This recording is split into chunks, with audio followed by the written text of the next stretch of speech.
Good evening, everybody.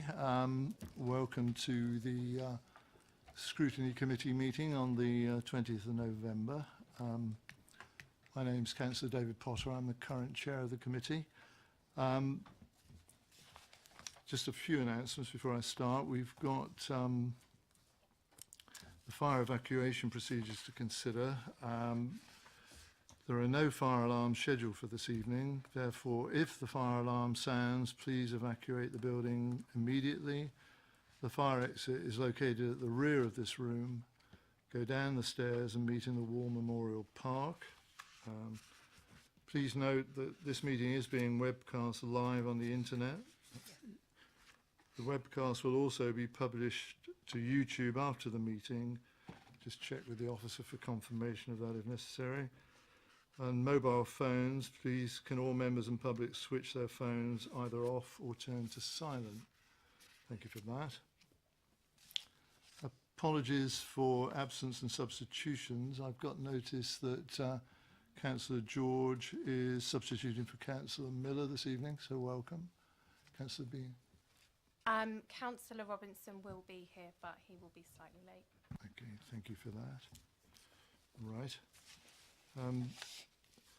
Declarations of interest. Has anybody got anything that they want to declare? Okay, thank you. Just by way of introduction, before I start on the agenda proper, we've got Councillor Tate here this evening, portfolio holder, who's going to do, I think, an introduction on a couple of the papers, obviously, that you'll speak to. Philip Hood on my left, the Head of Financial Services, and Carol Lake, Performance Officer. And just to say, with your agreement, what I'm going to do is I anticipate, obviously, some of the items may take a bit more time than others. I'm going to move up item 8, the performance panel update, consideration of that, to the head of the agenda so that Carol can go home at a reasonable time. I think she'll be appreciative of that. Thank you for that. Right, item 3, urgent matters. I have none notified to me. Item 4, the minutes of the meeting held on the 18th of September, which hopefully you've all seen and have been circulated. Just a question of approving their accuracy in terms of this meeting this evening. Are you content, those of you who can remember, that they're an accurate record? Yeah, okay, thank you. Right. It should probably just be said as well that the performance panel details are in the second. Oh, agenda. sorry. I am reminded by Sadie. Sorry. In respect to the performance panel, there was a second distribution, second paper that came out. Hopefully, you've all seen that as well, have you? Okay. With the performance panel minutes of the 1st of October. You've all got those before you or seen them anyway. Okay. Thank you. Consistent with what I said, making our next item, perhaps I could invite Councillor Ashfield to introduce them. Is that okay? Thank you, and thanks also for moving this up the agenda. I'm sure Carol's very pleased to be getting home earlier than expected. We met on the 1st of October, some weeks ago now. I won't read out the minutes, but to summarise, we had a really interesting presentation from Sue Washington on grant funding for the community and voluntary sector. 11.8 million has been awarded since 2015-16. It was particularly interesting, and I think that is in the minutes, to see the breakdown of those grants and the proportion that grant funding is contributing to the income of those organisations. So I think we can really see from the minutes there those organisations where grant funding makes the difference between existing or not existing. Carol then presented a paper on complaints. My own assessment on that one really would be around the nature of a complaint as opposed to a service request, and certainly just delving a little deeper into that, it certainly changed the way I consider the casework, and when I'm contacting the council to register a complaint, I'm now very clear that I'm registering a complaint where I am rather than a request for service. Paul Mahoney presented the Q1 revenue report, and I think the only thing of note there was it was minuted that there was concern that the report details differed to what's presented in Audit and Accounts Committee. So I wonder if that could be investigated a bit further to see if that is the case. Finally, thanks to Carol for preparing the KPIs, and I'd like to particularly thank her for the patience and good grace which she handles my frustrations with the targets and methodology in the meeting. It really isn't a reflection on the work that goes into the report, because I know a great deal of work does go into the report, but I wanted to take this opportunity to talk about some of those targets. I'm aware, and I think it states in the minutes, that the methodology and targets are up for review at the moment, so I just wanted to share some of my concerns.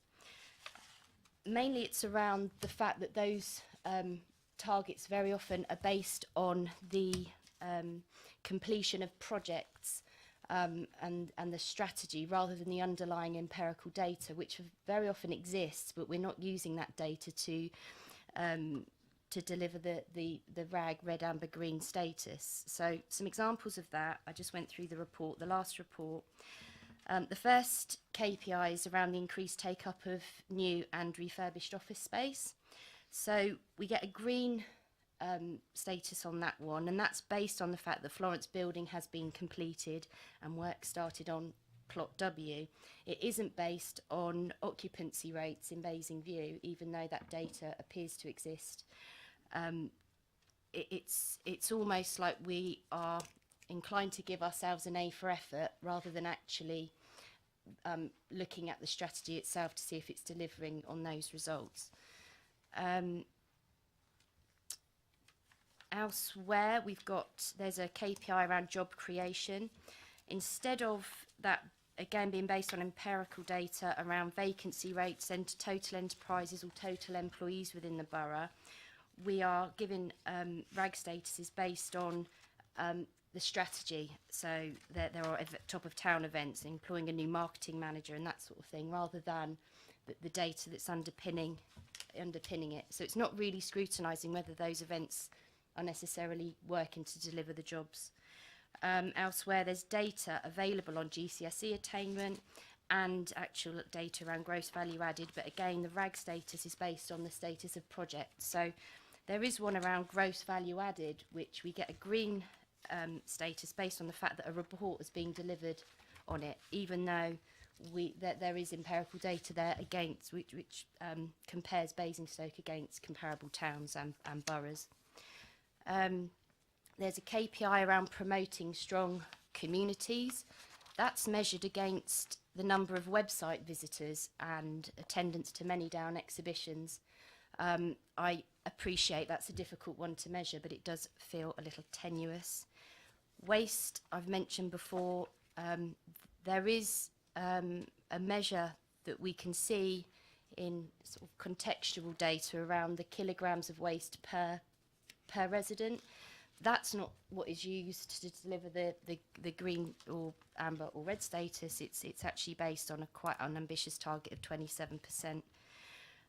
Complaints are measured on the rate of the complaints resolved, and not on the number of complaints received. So again, I think that's flawed.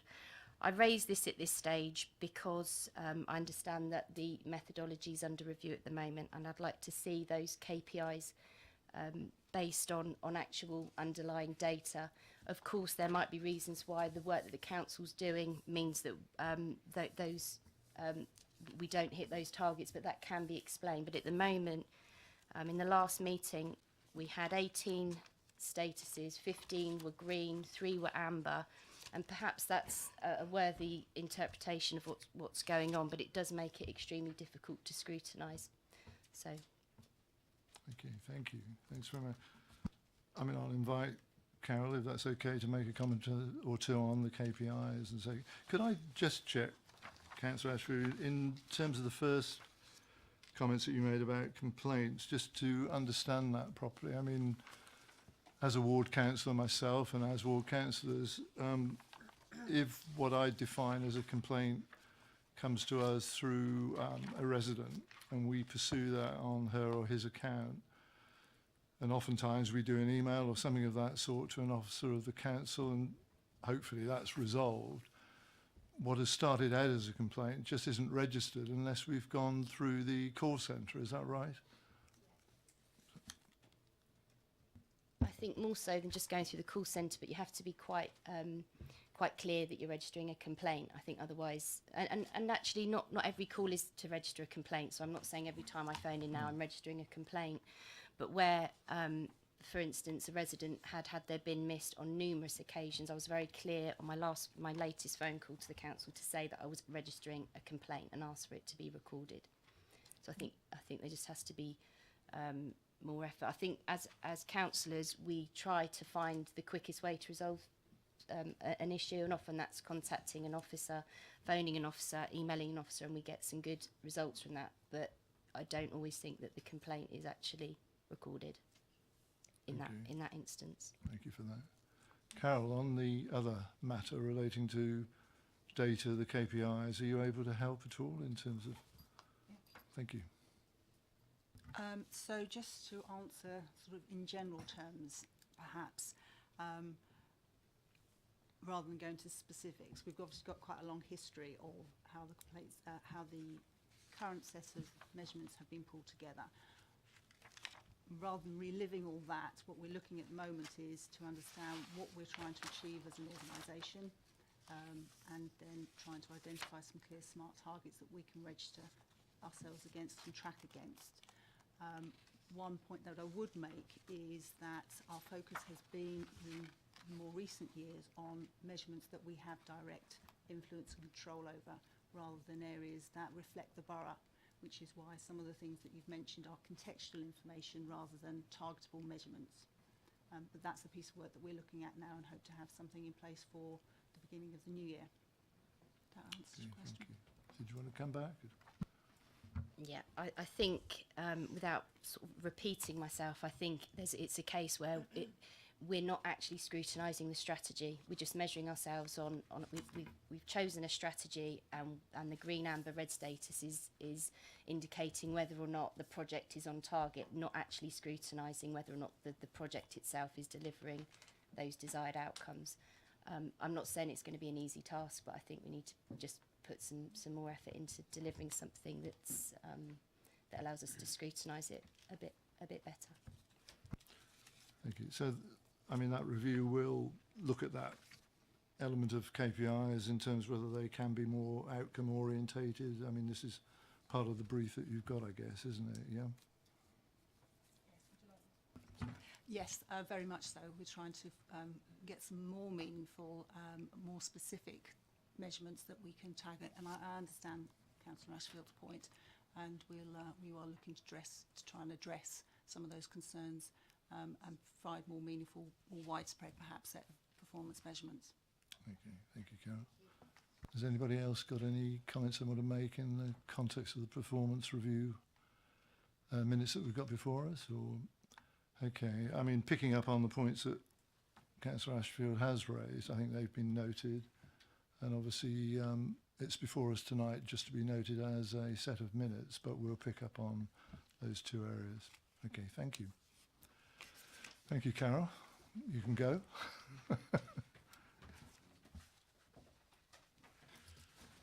Welcome, Councillor Robinson.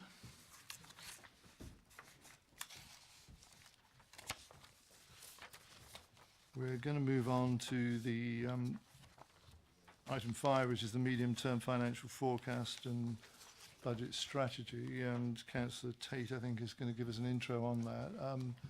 Do we need to shuffle around? It's all going to appear on here, is it? Okay. All right. Thank you.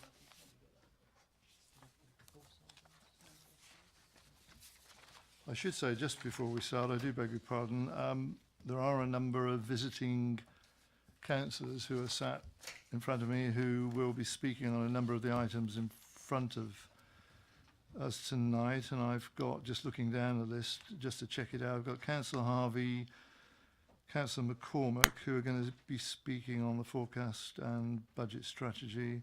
So that'll be the two councillor speakers for this item, I think. Okay, thank you. I'll call you in due course. Thank you. Okay, Councillor Tate. Thank you. Thank you, Chair. We have a slight technical hiccup in that you are not seeing full screen the slides. Hopefully the major slide has some degree of possibility for you to see. So we'll go with what it is, and I'll try and work through it. And if you've got any particular questions, we can go from there. Can you see well enough? I mean, okay. So the midterm financial strategy, the core of it is to set a robust financial plan for the use of council resources over the medium term, and incorporating that is the annual budget proposals for the forthcoming financial year. And it is set to support the council plan priorities, and it is to produce an annual balanced budget throughout the period. So that's the core of what the document is there for. I should point out that these slides do cover both fees and charges and the MTFS report. They have been split, but I will also talk about fees and charges separately in the second part. So the context of the work for the MTFS and budget is, as I'm sure everyone is aware, that government funding is continuing to reduce, and the expectation is that there will be no revenue support grant in 2019-20, which is a difference of some minimum of 300,000 from the current financial year. You will also be aware that funding reductions affect other public sector bodies, and their savings that they're making will impact on our residents, and that is a context that we also want to work in. The third context, which is important for Basingstoke, is the uncertainty over the future of New Homes Bonus.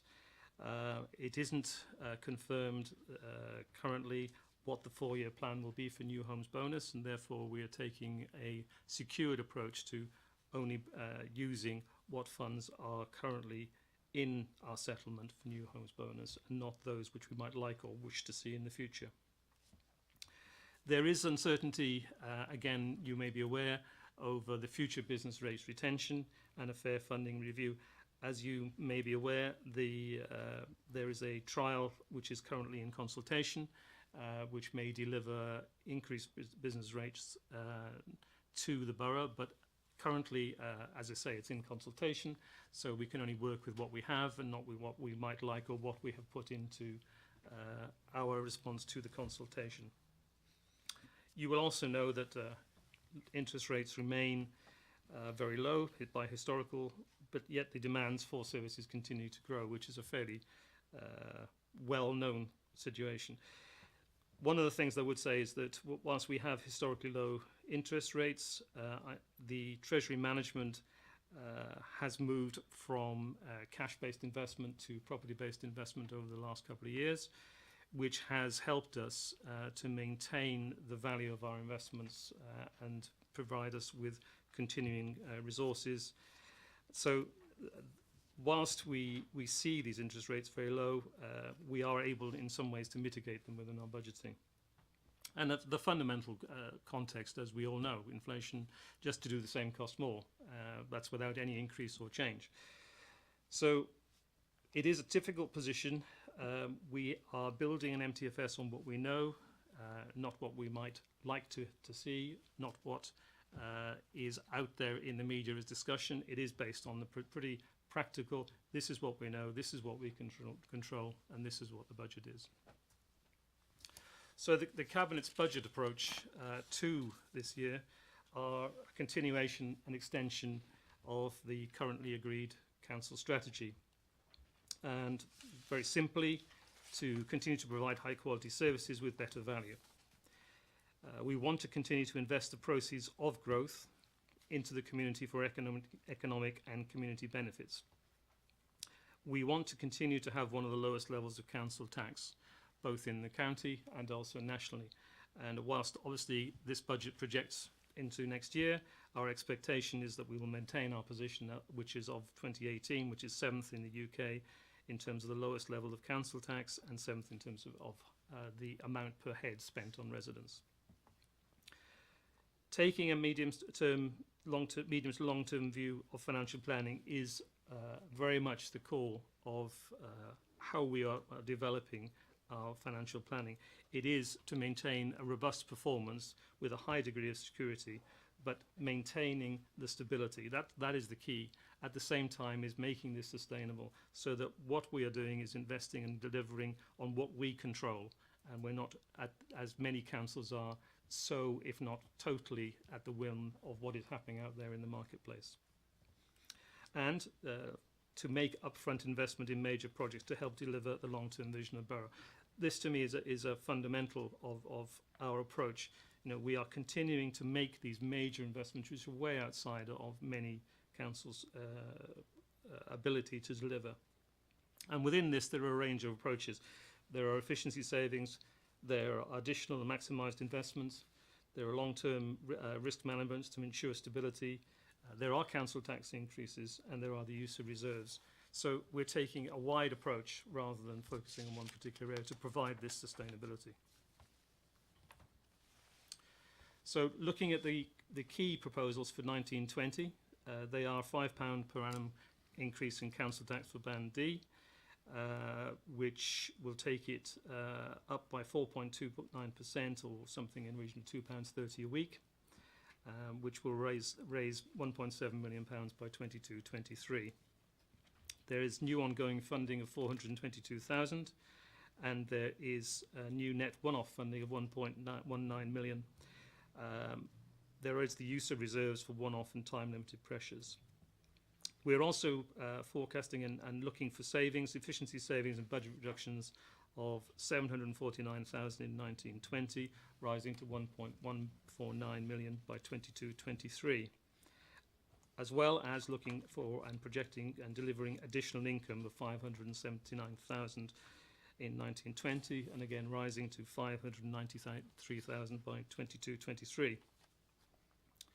We will also be increasing property investment income by £2.1 million by 22-23, and will be introducing a revenue contribution to capital expenditure. Finally, there are new capital allocations of 6.5 million, and the funded 5-year capital programme is for £149 million. And the key point for this, it's a fully funded 5-year capital programme funded for our own resources.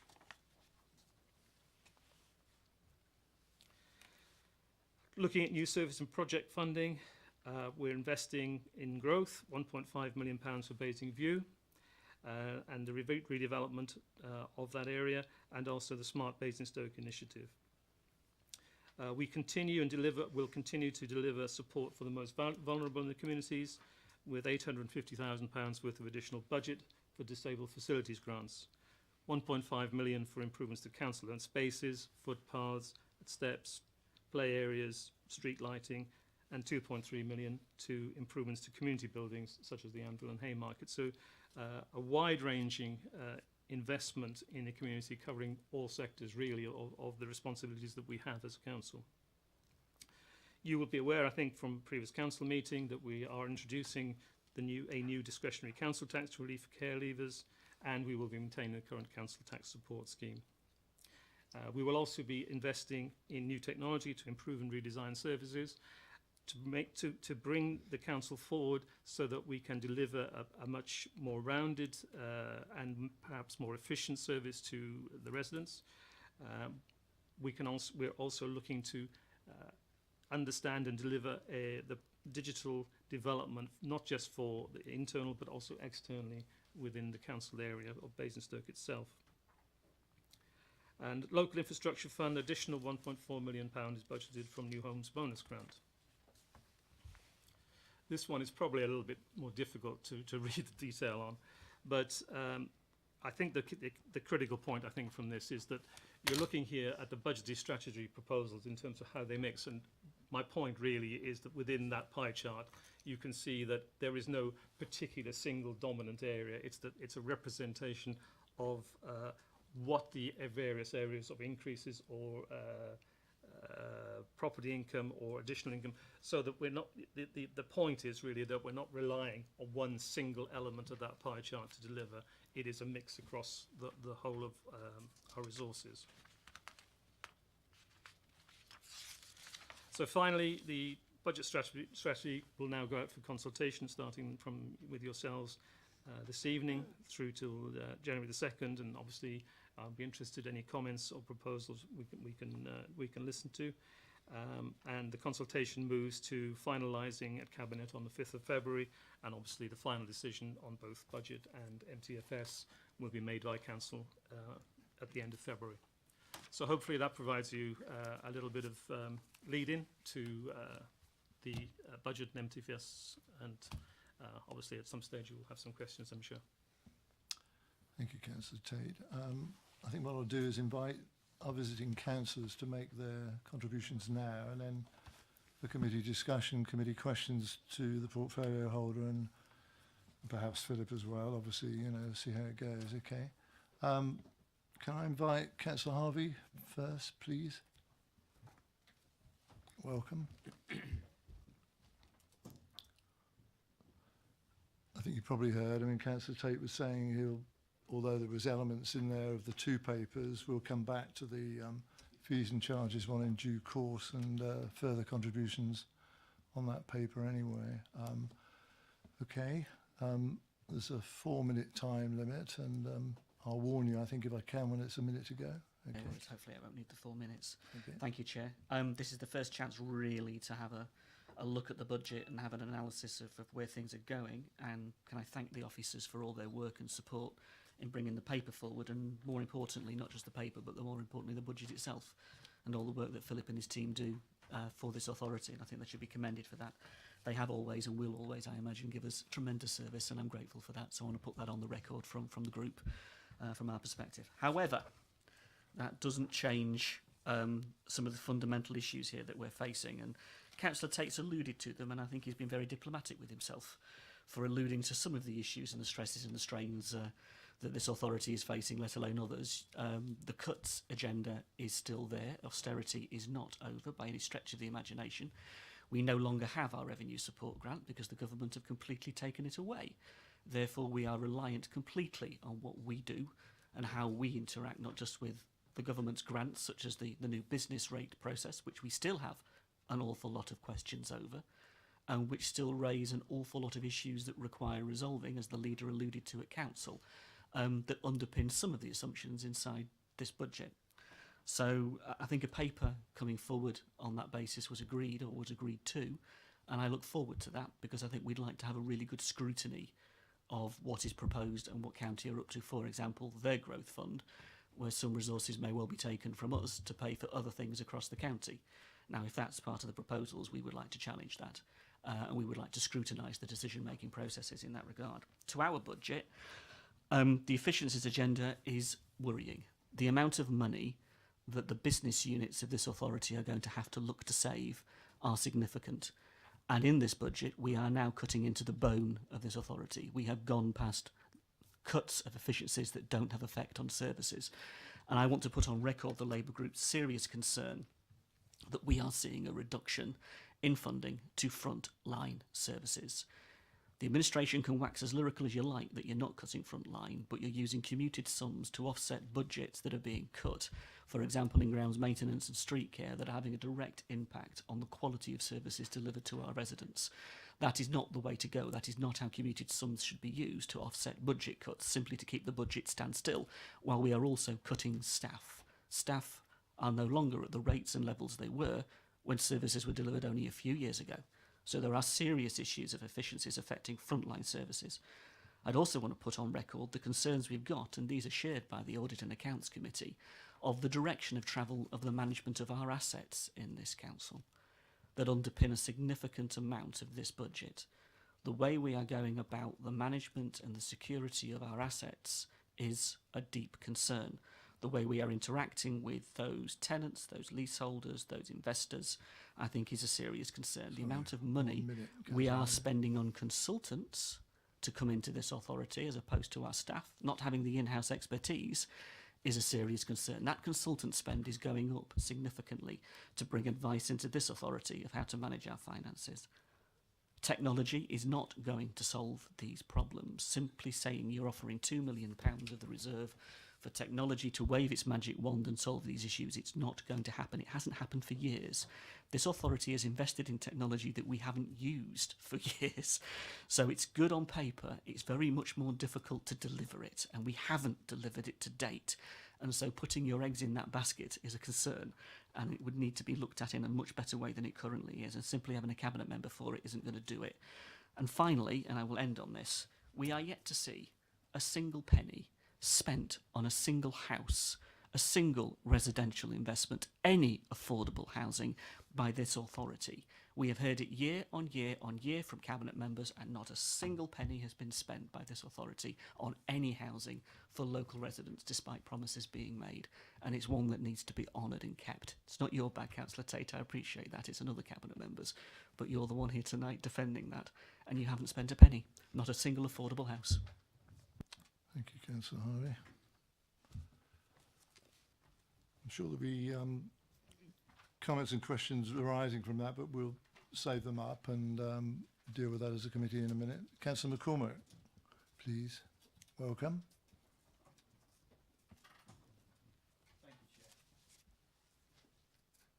Thank you, Chair, members.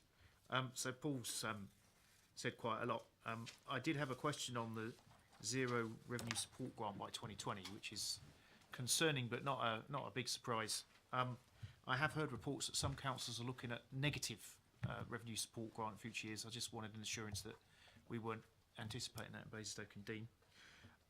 In terms of contingencies, Councillor Harvey touched on asset management, and one of the key planks of our revenue going forward is rental income, and I think there's work that needs to be done there in terms of making Basingstoke a more attractive place for high-tech firms with well-paid jobs. We used to have quite a lot more of those jobs here in years gone past than we have at the moment. I think we're losing that fight with London and Reading and various other bigger places, and I would like to see that addressed. In terms of the new homes bonus, a bit concerned about that. I think there's ample evidence out there that we've got a very long housing list, and if we were to invest in building houses, there would be a guaranteed return on that investment. So I'd like to see some commitment to that. In terms of business rates, it's welcome news that we're going to have more autonomy and control over our business rates. The trouble is that a lot of our retail premises are struggling at the moment under a deadly double whammy of high rents and business rates that are linked to those high rents. So is there any possibility that we could be looking as part of this strategy moving forward to being a bit more sensitive and making some adjustments for some of our struggling retail premises? Because I go on the premise that I'd much rather have full units that are paying a little bit less than more empty units than we've got at the moment, and I think Basingstoke is on the edge where smaller places have got really serious problems with empty units. We're on the edge of critical mass. In terms of Hampshire, you know, they're trying to pull in some of their agency agreements, and I'd like some assurances that we might fight to save some of these services where they're of value to residents, particularly things like parking enforcement. And have we considered engaging with Hampshire on that and doing things like parking meters on some of our busy roads? It won't be necessarily the most popular of choices with our residents, but it might be some additional revenue. And finally, play areas and efficiencies agenda. So play areas, it's good to see the improvement programme. Getting on for 20 years ago, we ripped out a lot of play areas because there were concerns about the state of them and the cost involved in their maintenance. I would like to see a reinstatement programme of some of these play areas and a commitment to a strategy for reducing childhood obesity. And I think one of the ways to do that is to get children outdoors and give them, thank you, for some facilities within easy reach of the home. And in terms of the efficiency agenda, as Councillor Harvey touched on, in the performance panel update, 2 of the red areas were about staff vacancies and staff sickness. So I think that's an indication that actually we have cut beyond the bone. We've cut into the marrow now on this, and we need to think very carefully about efficiency savings in terms of, you know, are they realistic or desirable? Because I think the bottom line for this council is service delivery. It's not about being a financially profitable organisation if we can't deliver on our key services. Thank you. Thank you very much. Thank you for finishing within the time. Councillor Taylor, I don't know whether we could do it this way. I think there were probably 3 or 4 things that both of the councillor raised. I think efficiency savings, the composition of, implications of those perhaps. New homes bonus was mentioned, business rates and the Hampshire County Agency agreements. I don't know whether you made a note of the same, and if you did, are you able to comment on those before I open it up to the committee for further comments and questions? I think I'll try. Some of them are not within really my gift to answer Sure. directly this evening, but I'll maybe try and provide some context for them. Talking about efficiency savings, which is obviously it's important on 2 fronts. One is for the ability to deliver services to the public, and secondly is also to ensure that there is clarity for all our staff as to what the council is trying to do. Now, I think it's very important that within the context of this budget, what are we talking about here? We're talking about how to provide better value. And I understand the point that was made about digital technology and how that may or may not be able to deliver something. It's clear in my mind that the digital, the phrase digital improvement by itself does nothing, and technology by itself does nothing. What it is that we are looking to do is how we can use technology, how we can improve our services with technology, how we can deliver better value within technology, which we can then reinvest. I think there is a little bit of sometimes a misnomer with this, that this equals cuts. It does not. It looks at how best we can deliver value, and from that value, how best we can invest in the future. And that future has to include a better and more expedient delivery of services. It's a better communications network to the residents, who frankly expect that to be the case from any business that they're dealing with. And you know, we have to look at ourselves as a business in that respect. How do we react, impact, and provide best value to the people who live within the borough? Technology, just allocating a budget, does not do that, but there are many ways around it within this, which are how do we decide what that service can be and how best will it then be delivered using technology. And that's the thrust of the work.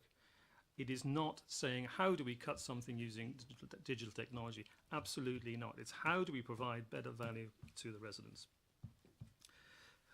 I understand that the comments about New Homes Bonus. New Homes Bonus is an important platform for us to earn revenue. However, we cannot predict and project that which is not there.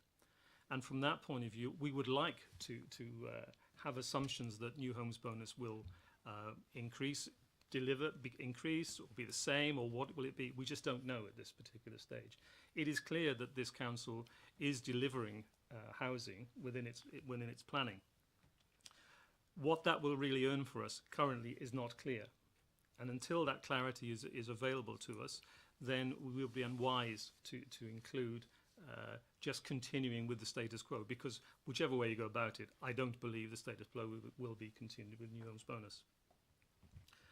As far as the partner or local authorities around us delivering services and cutting back their services, I can't answer the question of what they will do. What I can answer is the question of what we would like to do. But to do that, we have to have resources, and to do that, we have to have better use of what we've got. You know, clearly, we're looking to protect those who are, as far as possible, those who are most vulnerable in the community. We are also looking to pick up services, and you know, we are as already certainly the highest spending per head in Hampshire and one of the highest in the UK in terms of what we are actually investing in per head of community. So we are at a point where we're already high. What that remains to be, we want to continue that direction, but it all depends on the resources. And to get resources, we have to look at how best to use both our assets and our funds, which is really what I think this particular budget does. And as far as housing is concerned, we are making significant capital investments in Manydown. Those will deliver housing into the community. So I understand the points that have been made. Clearly I don't automatically agree with them, but I think there is a need to be clearer, particularly in the issues of what is an efficiency? What is that agenda? That agenda is about value to the community. Hopefully that covers some of the points, Chair.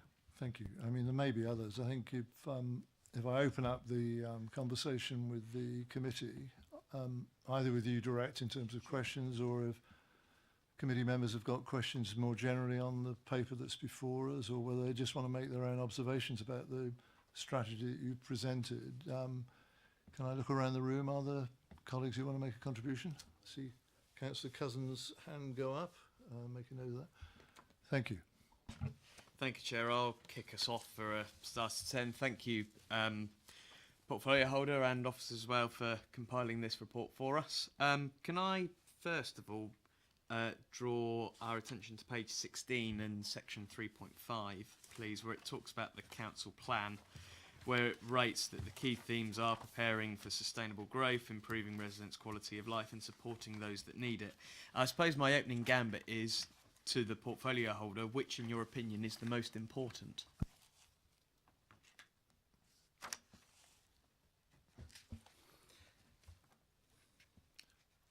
I think it's unfair to say one is more important than the other.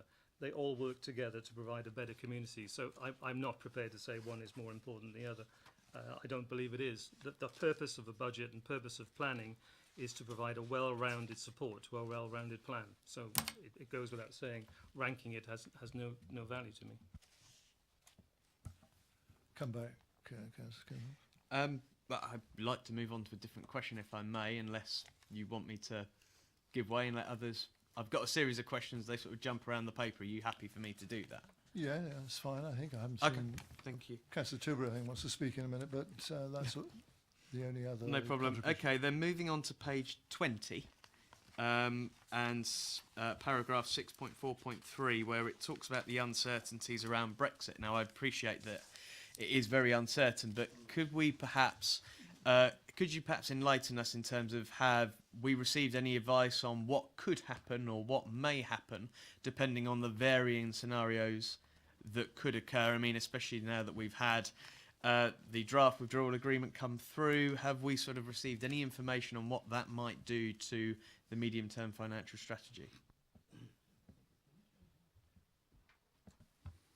The simple answer to your question is that there is no formal presentation of risk or whatever to the council, which has been made by, in this case, central government. The position is pretty much as you see it in your understanding of the current situations.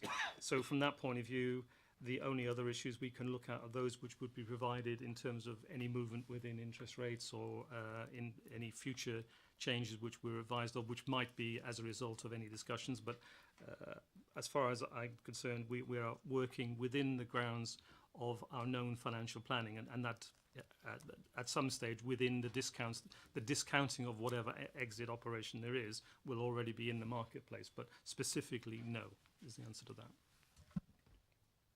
And then one more for now, and then I'll leave others to contribute. On page 23, 6.7.1, and again, the portfolio, you mentioned it in your contribution at the very beginning, and specifically that third bullet point where it says the council should be prepared for an extended period of government funding reductions, but yet the Prime Minister tells us austerity is over, and indeed the Chancellor sort of goes in that vein as well. Do you therefore agree that that's the position, austerity is over, and we can remove that paragraph?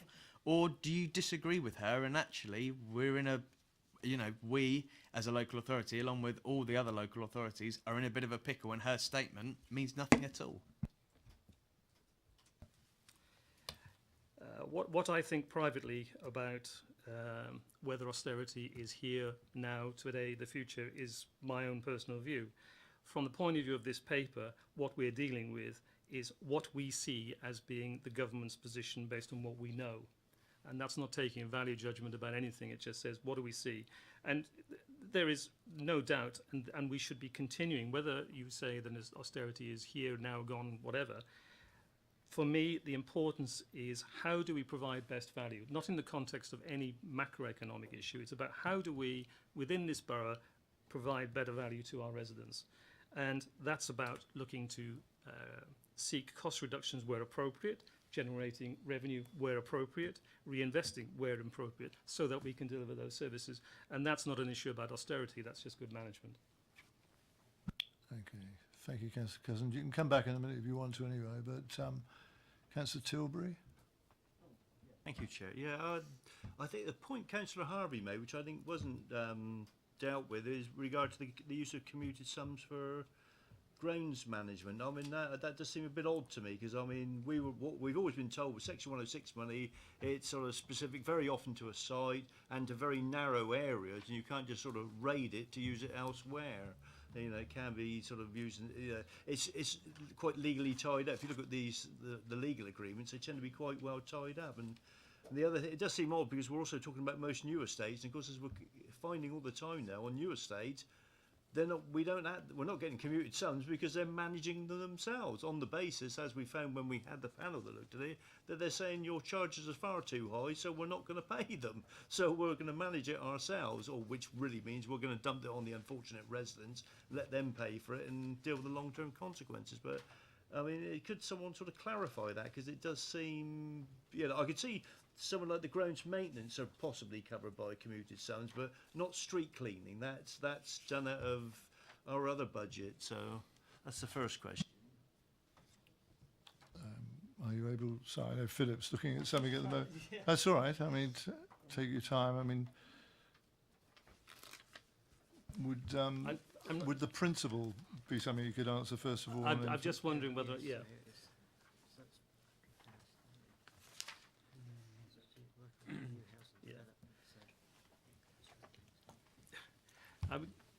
Clearly, within the budget, there is the use of one section within this for commuted sums for street cleaning. I can only answer on the fact that I am not an expert on that particular area. To be fair, that I have to assume that is a legitimate use of the funds to do that. I will check that, but I can't, can only say that it's there. When it's been brought forward by both officers and it's gone through the discussion process with Cabinet as well, it hasn't arisen as an issue outside of if you like, the practicality or reality of being able to do that. So I'm not sure I can offer much more than that as an answer. I mean, could we record the fact? I mean, certainly it's arisen elsewhere, as Philip will know. I mean, the whole area of commuted sums, how that money is used by the council, whether in any way it offsets, the budget provision that's been made in that particular area, is something that we've spoken about before. And I think if we're going back with comments to Cabinet in regard to this paper as part of the consultation exercise, that would be something that we could legitimately, I think, ask you to do, if that's okay. Sorry, Philip, were you wanting to come in? I mean,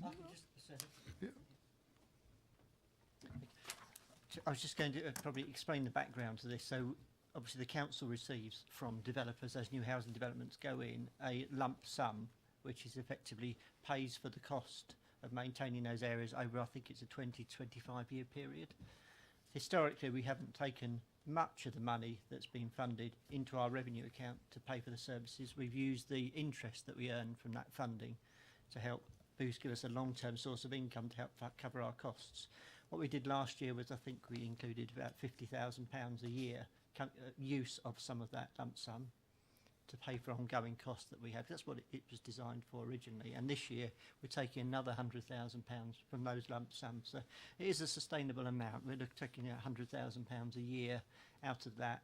The balance, I can't remember what it is, something like 6 or 8 million, something like that, we've received in developer contributions over the year. So it's a gradual reduction, but it's reflecting the fact we have got extra costs because of these new areas that we're having to maintain. Yeah, does that help a bit, Councillor Tilbury? Yeah. You got something else, I think, haven't you? Press the button too many times. Yeah, the other one is sort of we come on to commuted sums under the fees and charges section, but I think just generally, I think the probably I think I raised this last year and possibly the year before is obviously if we're trying to reduce inflation, if we're putting forward all our rises that are higher than the rate of inflation, we're not really helping the government, are we? And I think at the moment they need all the help they can get. Thank you. Okay. Councillor Ashfield, sorry, do you want to come in? My question is refers to page 23 under 6.7.1. It's around the allowance for a 2% pay increase. It's been widely reported that the current UK pay growth is at 3.1, the highest level in a decade. And my question to Councillor Tate is, does he think 2% is going to cut it in an area with high employment? Are we at risk of losing talent within this organisation against a backdrop already of high staff turnover? What I think individually, again, I have to say, is my own concern in that respect. But as far as the budgeting is concerned, the 2% pay increase is in line with national guidelines for delivery of public sector pay. Could I just follow that up? I mean, it's not a vested interest on my part comment, but in terms of the advice that we do receive in regard to projections regarding pay increases, I mean, is that a formula which is passed down by government to local authorities to adopt, or is there discretion in that? I mean, taking account of what Councillor Ashfield's saying, I mean, in an area like Basingstoke, you know, which is clearly seeking to attract the best talent and all of those factors coming into it, how do we assume that 2% is realistic? Following from what Councillor Tate was saying, 2% is not the figure that we get enforced upon us. The government has their figure that they use for public sector pay funded nationally. We, with other local authorities, are part of a group together that agree pay increases across the public sector for local authorities. So, but it does tend to be that the level that we will agree, or local authorities will agree, will follow the government's guidelines. So I think it's as good a guide as we can use. We don't set different pay increases at Basingstoke to what other local councils do. At the moment, we follow this nationally negotiated figure. As I say, historically, that's tended to follow pretty much the government figure. Okay, thank you. Councillor Cousins, do you want to come back? And then I know Councillor Faulkner wants to come in as well. Come. Okay, thank you. Councillor Faulkner. Thank you, Chair. Yeah, just picking up on the issue of business rates, which appears here, and there's obviously a lot of uncertainty about it. 30 years ago, I first got involved with central government and local authorities, and a senior government official lectured me on the fact that central government governs and local authorities administer. I think I now realise 30 years later what he was getting at, because I first got involved with business rates 2 years ago. I had some very serious issues in my ward, and there was a sense of frustration when you realise that whilst we collect 72 million and keep about 3, we have very little control over it. There were some very peculiar issues over valuations of rateable values, and of course that's all set by the Bristol Valuation Office, so any appeal has to go to them, and to say that they're a bit overworked is an understatement. And so when you get problems with those, we have very limited capability. We did have a situation, I'm not quite sure if it's ongoing, where we were able to help small rural businesses, and in fact we did, which was fantastic. At that time 2 years ago, the limit was if your rateable value was £12,000, if you were under that you didn't have to pay rates, and if you were above it you paid rates, and that created a terrible distortion in the high street for businesses next door to each other. So you could either be very small or very large. I know the government has made some proposals to lift, I think, the 12,000 to 51,000, etc. But the fact is, it's very crucial to all our businesses, but we have to understand that we do come under the government's control in doing that. Okay, Councillor Cousins. Thank you, Chair. Can I draw members' attention to page 57, Appendix 3, which is the proposed savings? At the very bottom, it talks about 3 business units where there will be efficiencies in staff and support reviewed to reduce or redirect as required. Can I read into that, or perhaps you can put me right, that on the face of it, that looks like staff cuts? Could you confirm that, please? What I would say is that's not what it looks like to me, and that's obviously how one reads things. What we're saying is that efficiency in staff and support revenue costs. As I said earlier on, the issue within this is about how best to produce value from any particular operation, and then how to redirect the resources to better provide other services. So to automatically say that efficiency equals cost reduction, or efficiencies immediately means that people will be leaving the operation or whatever, is just not the case. What we're looking at here is throughout the operation is what does it look like, how best can it deliver, how best can it be staffed, how best can we allocate our resources. And one of the most important elements of resources are the human resources. So, you know, what it is here is that we have to be responsive, but do not automatically assume that because we say that we want to be more efficient, that immediately we are trying to reduce staff. That just isn't immediately the case. Do you want to come back, Councillor Cousins? Or? Yeah, I do, because the reason I have a problem with that is, yes, you know, you could prove me fantastically wrong that there will be no loss in staff, and that would be absolutely fantastic. Unfortunately, we have seen in the past where the phrase efficiencies in staff has led to redundancies, and the reason why it sort of sits uncomfortable with me is that in Appendix 5I, which is page 59, we're creating 2 new roles, of which it looks like there is one a potential salary of £80,000 a year and one a potential salary of £104,000 a year. And I think reading that through as a resident, I would be quite concerned that my day-to-day services, or services that I feel that the local authority should be delivering on a day-to-day basis, is at risk because it's got to fund 2 very high-level executive appointments, of which, yes, there may well be merit in those 2 particular high-level appointments, but it doesn't get over the fact that it could potentially see the loss of a community patrol support officer. It could see the loss of a number of refuse collectors. It could see the loss of a number of street cleansing officers. And I suppose what I'm looking for is a reassurance that that's not going to happen. These efficiency savings or efficiency workings with staff, however you wish to describe them, is not going to result, and categorically not going to result, in a drop in service to the services our residents receive. The goal of this administration always has been, and as far as I'm concerned, continues to desire to deliver the highest and best quality services and value to the residents. And I think it's overall, that's what has been achieved. However, that has to continue to evolve. You can't say because we are here, that's fine and fantastic. There is a future. That future will have a direction, and that direction we're looking at in terms of, particularly in the technology field, how this council can interact with the residents, particularly to enhance their experience with us, to enhance our ability to deliver those services. Now, I'm not in the business of saying to anybody category A or B will or will not happen. That is the direction of travel.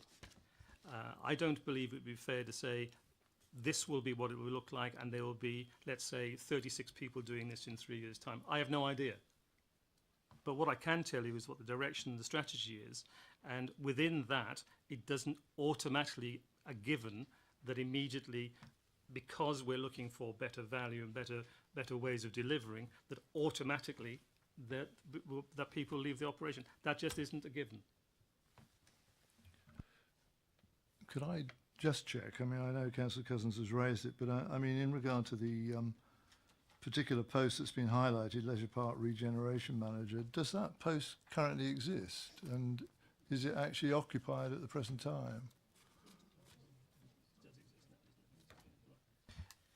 Yes, that person is in place. And the role of that is to deliver that project and manage what is a very complex and sophisticated project. So it is at a level which is expedient to deliver the results that we're looking for. And clearly we would not be looking to take people in from the outside if we had that expertise in-house.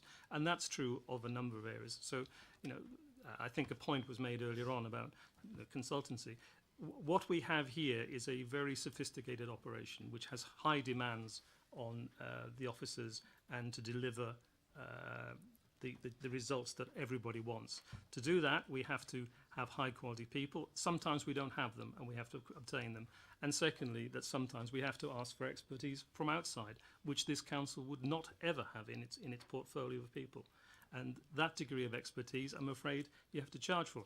If you look at our results in terms of how the business, how the council is able to deliver the type of investment in property vehicles, in terms of how it's delivering investment resources to the revenue, that these things, you know, sometimes you have to go outside, and that's the way it is, I'm afraid. You just cannot carry that overhead within the operation all the time. Sorry, Councillor Robinson, sorry, on that particular point. Just on that particular point, could I ask the portfolio holder if, where it's, I'm trying to find the page now, it's 59, isn't it? Where it says 104,000 for the cost for that position, if you like, is that the total cost for the employment of that person, which I assume it is, including employers' NI and pension and all sorts, which actually means that the salary is much lower? That's the on cost as well, is it? I guess. Yeah. It's the total running cost of that particular post. Right.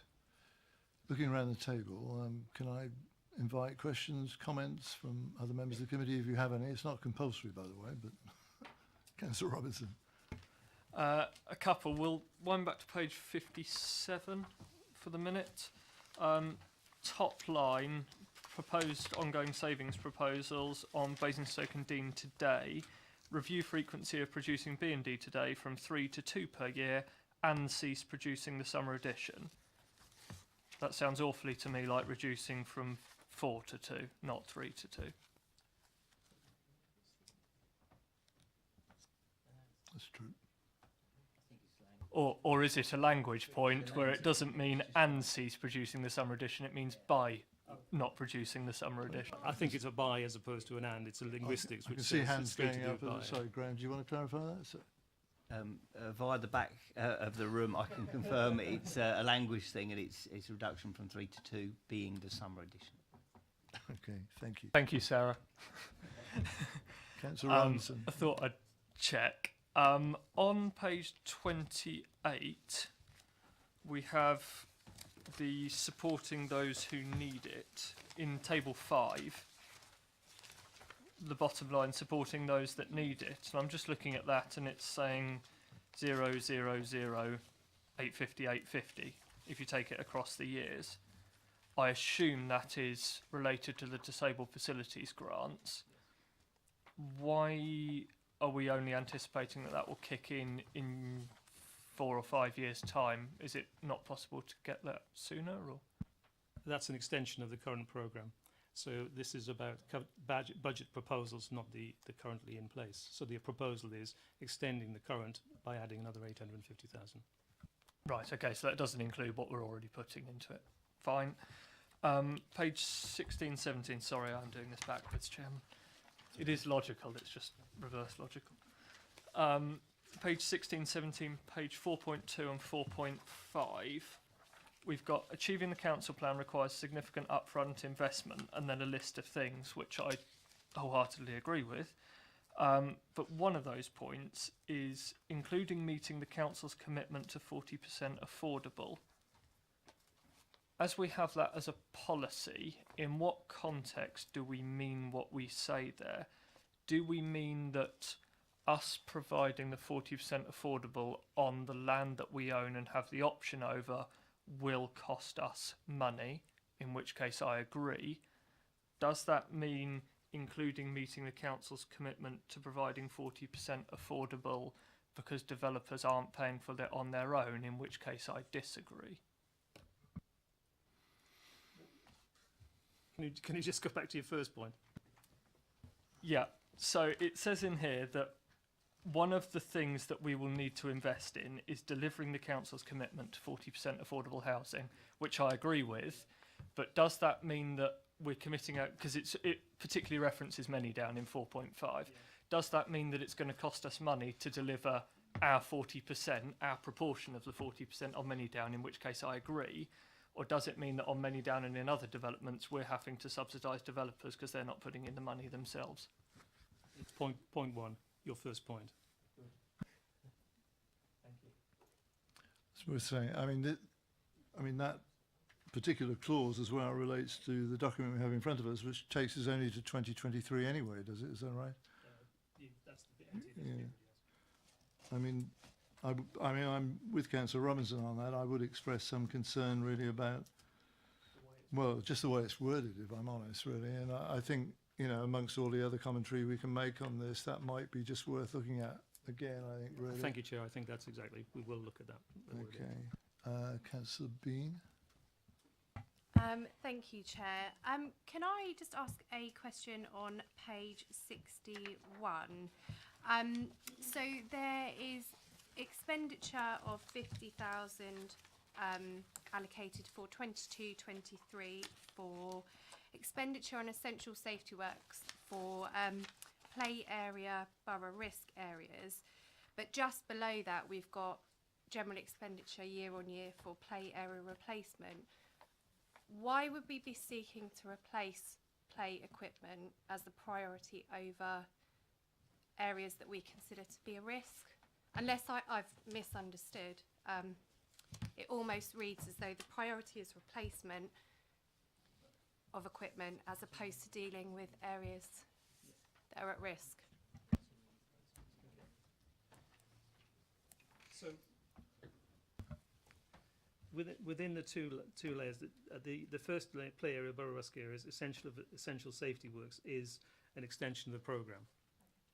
And then what we're then saying, we have a new programme below this, which is a rolling programme replacement of play areas in terms of the capital work, the projects within it. That's fine. I just wouldn't like to see the priority given to replacement of play area over somewhere that we deem to be a risk. I mean, just taking that point, I mean, which Councillor Bean has raised, so in terms of the expenditure on essential safety works, in terms of 1920, 2021 and 21-22, nothing is anticipated in regard to that area of work, is that right?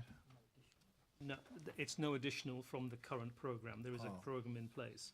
Okay. I'm just going to try and dig out the number for you, but I think it's 50,000 a year. So the last year, 22-23, is now the first year, if you like, that we can deal with it within this MTFS period. So the rolling programme finished in 2021-22, and now we're saying we just continue year on year with another 50k. And that 50,000 per annum continues, doesn't it, in terms of 22-23 and forward, yeah? The only year we're dealing with currently is up to 22-23. Yeah, sorry, I beg your pardon. So this is the first year of that. Right. Councillor Golding. Comment, because I've had some involvement in discussion of officers with this in relation to play areas in my ward. We haven't previously had a plan for replacing them, and the ones that need replacing are the ones that are the most dangerous ones. So, you know, it is all about safety. That's where the money will. Okay. Right. Anybody else? Councillor Robinson. Thank you. Just very briefly on page 60, it's more a point for my, I'm probably being slightly thick. Second line, planning and infrastructure local plan. Why is the £14,000 in red in 2021? Do our planning and infrastructure team give us the money back or what? Can you give me I've got how many pages on this one? You're going to Yeah, which chart are you on? Appendix or? Council priority area, preparing for controlled and sustainable growth. It's Appendix 5II.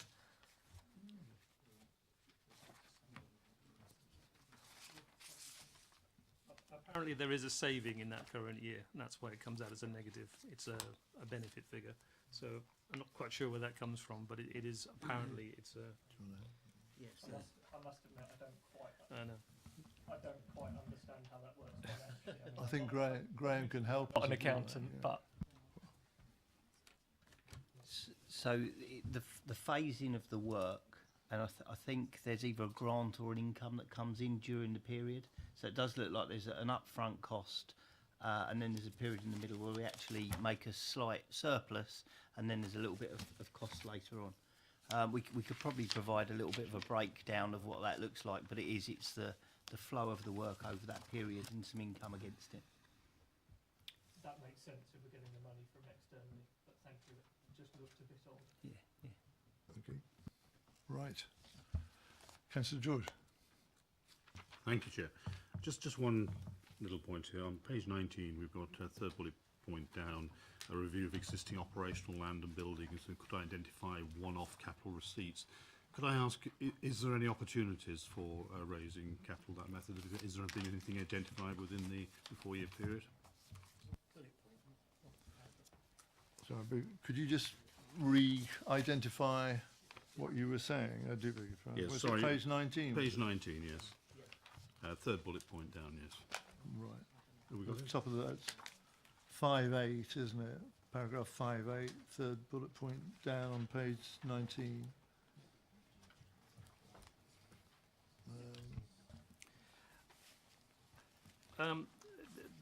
The answer is that we are in a position now where we know we have a lot out there, and we believe that there are opportunities to take a capital receipt from some of them by rationalising it. I can't tell you that there are A, B and C in play, because that's not the case, but the logic says out there we have a lot of assets, some of which are surplus, possibly, some maybe probably, but at this stage it's a part of a programme to both identify and then look at the reality of what might be achieved from it. It is a potential for sure. So in simple terms, that means even when we get a property portfolio, we might decide to sell some of it off, really. The simple answer is yes. I think, but I would offer a degree of caution with this, because it's not about selling off major capital assets. There are lots of bits and pieces within the portfolio which don't make any sense in the modern environment, and it's those which may potentially bring not major capital revenue. We're not talking major sale out here. We're talking maybe there's a bit of land or an old building or this, or which can be transferred or used for other particular things, or actually sold as a capital. Okay, thank you. Have we exhausted our questions / comments on this? Is that okay? This is part of a consultation process, obviously, for Cabinet to consider as part of the budget preparation. With the with the help of Sadie on my left, I won't pretend to capture it all this minute, but what we'll do is put together, and I know Councillor Tate's been taking notes as he's gone along, so has Philip and Graham, I hope, as well already, and we'll make sure those are collated and submitted on behalf of the Scrutiny Committee, hopefully capturing all of the points that you've made, plus the questions, fresh information required on a couple of the points there. Is that okay with you all? Is that the way you're happy for this to be done? I think I'm getting nods. Okay. Thank you very much. Okay, thank you for the contribution to that. We're going to move on to the draft fees and charges report. Just to recheck with Councillor Tate, I'm sorry, I know, did you want to do a fresh intro on this and then okay. Thank you. Thank you, Chair. The fees and charges are an important revenue stream for the Council, and the undertaking of the review of them is done with a great deal of care and a great deal of thought into what the implications for the borough would be of a particular rise in any charges. So it is a piece of work which will never find universal acclaim, that's for sure. But the overall premise is to increase by 3% the fees and charges revenue for the period 19 and 20. The point that we always try and review with this is to make sure the charges are fair, in the position of being fair to residents in terms of what is available locally, and also in terms of what it is that they are receiving for that particular service. It's also important, particularly with the area of parking, that whilst it is an important source of revenue, we also maintain the competitiveness of the town centre to ensure that whilst we are earning revenue, it is at the same time positive in terms of the effect on the town centre. So it is a long piece of work which is undertaken. As I said, I never expected to be universally popular, but I hoped that during this you'll see that the overall fairness has been maintained, and a great deal of time has been spent looking at particularly the charges of any particular local borough to make sure that we're not stepping out of line. Okay, thank you. If I say this now and then be sure I won't say it later and I won't forget it. This is a paper that is yet to go to Cabinet, and that's in fairly short term, I think, really, if I remember right. Is it the 26th? I'm Next looking. Tuesday. Sorry, is that right? Okay. Importantly, because of where we find ourselves this evening, what we're going to do after we've considered the paper and had questions and comments is, again, with Sadie's assistance, put something together very quickly, really, outside the scope of the minutes, and get this into Cabinet so that, inverted commas, they have the benefit of the observations of scrutiny before they consider the paper in a few days' time. So that will be our process if that meets with your approval. Yes, come in. Can I just clarify? The Cabinet meeting that this will be considered is the 4th of December. Oh, sorry, I beg So your we've got pardon. a little bit longer, but Yeah, it still doesn't make... I've got the date wrong, Yeah. but I mean, nevertheless, the process, I think, is still going to apply in the way that and that's my fault, because Sadie did give me the right date. We've got a couple of visiting councillors who want to speak on this paper as well. So could I start again with Councillor Harvey and then Councillor McCormick after him?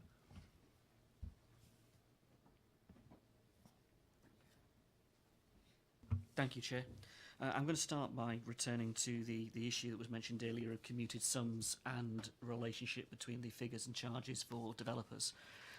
We are deeply concerned at the statements that have been made where the lump sum has been taken into the mainstream budget for environmental services, and that budget is not commensurately proportionally increased for the geography or the growth that we're seeing. We all know Basingstoke's growing.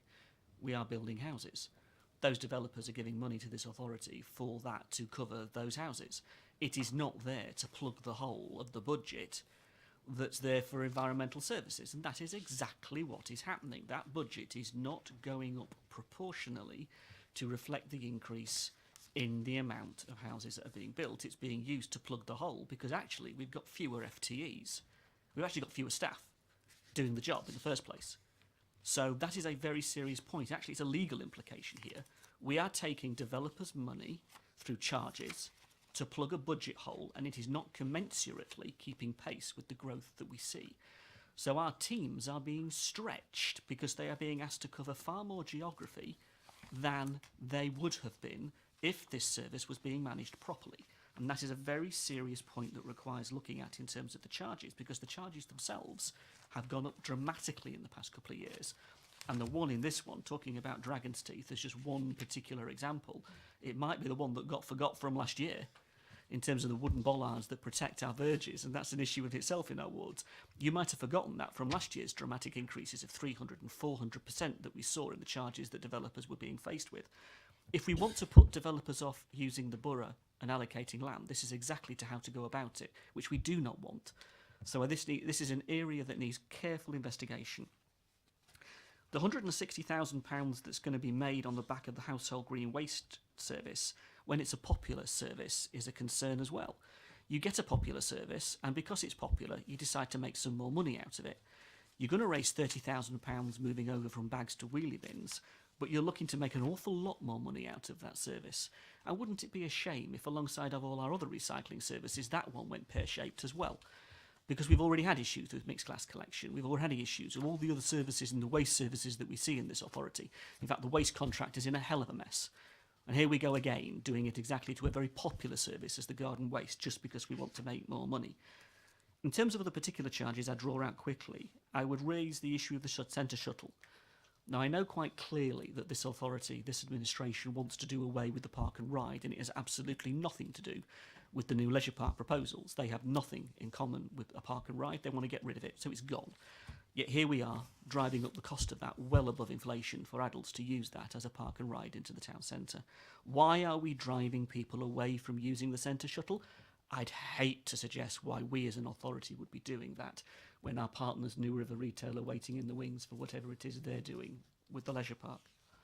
In terms of car parking charges, I would raise the issue that the increases are causing a serious problem with people being able to afford the car parks, alongside their season tickets to get on the train to go to work.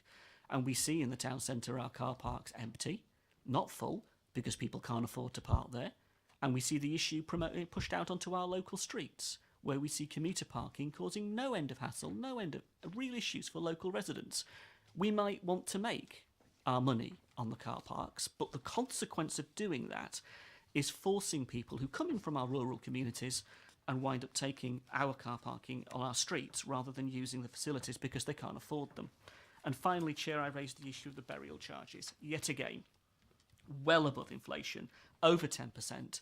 It is a year-on-year hit on this particular budget, and when will the administration realise that it's wrong? It's the one that stands out amongst many that are going up by inflation at 10%. And, Chair, and I would just say, Chair, that the overall figure that the Cabinet is seeking to make from charges yet again takes it very close to where we are with council tax. We quite like to do our stealth taxes rather than doing it the proper way on a bill in the way that residents can understand, rather than charging them for every service they use. Thank you, Councillor Harvey. My apologies for not giving you the 1 minute warning. I was so intent on trying to make notes here, but apologies. And thank you for keeping to the time. Okay, Councillor McCormack.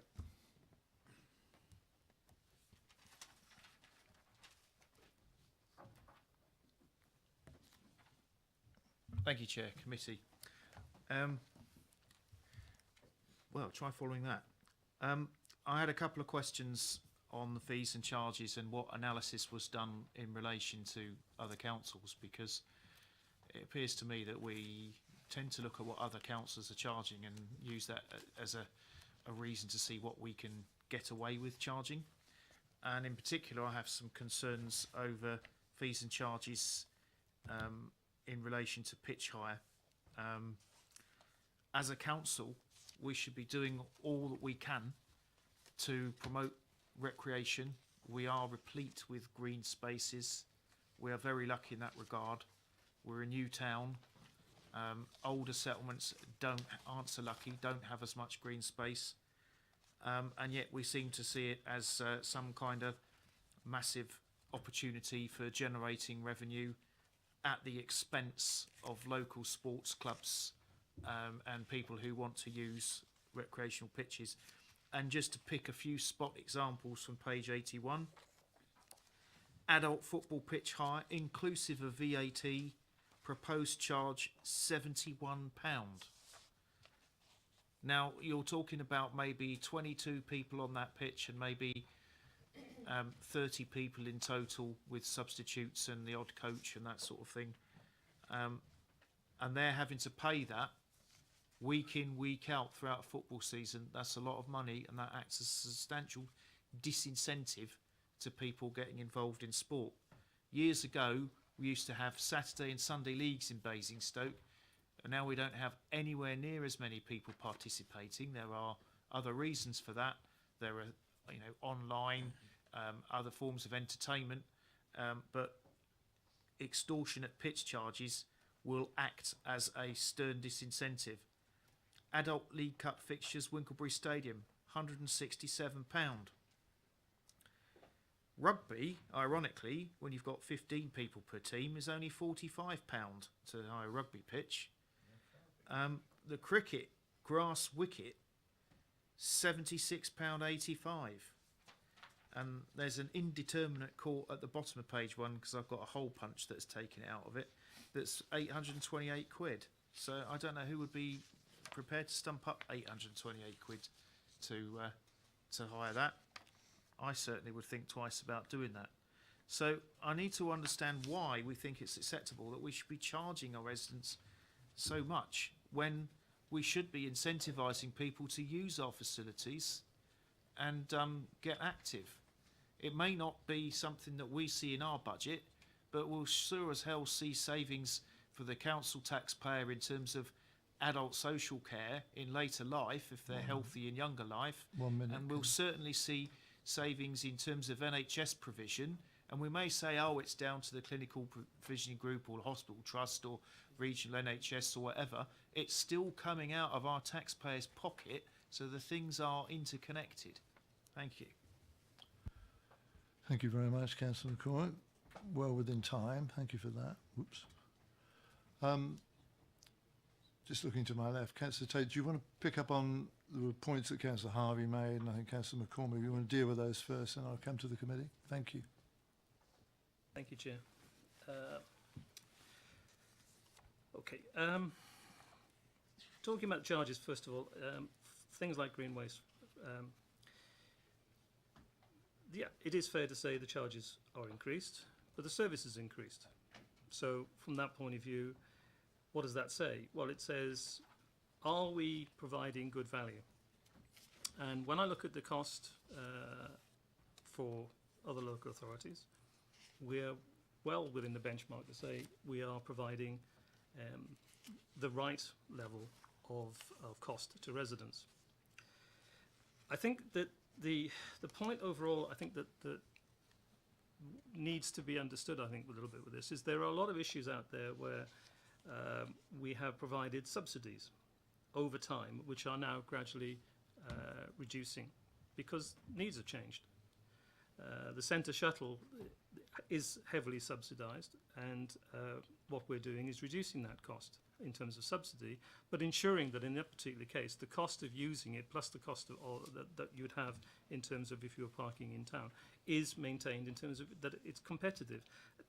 I think that you can always say that something can be done or should be done more cheaply, but the reality is that are we providing the right level of value to the residents? Car parking for season tickets, season ticket parking, there is no shortage, and we are competitive against the network rail offering. So what is wrong in my view? There's nothing wrong in being competitive, but equally trying to make sure that we're not overly competitive, that we're getting the right level of revenue for the residents. Burial charges is part of a 4-year programme of increase. It's not unique. It's something which was being generated over time. So there's no surprise with this, but we're still competitive. And competitive doesn't mean to say that what can we get away with. It says what does the basket of services and costs mean. And a good example with this, I think, is open spaces.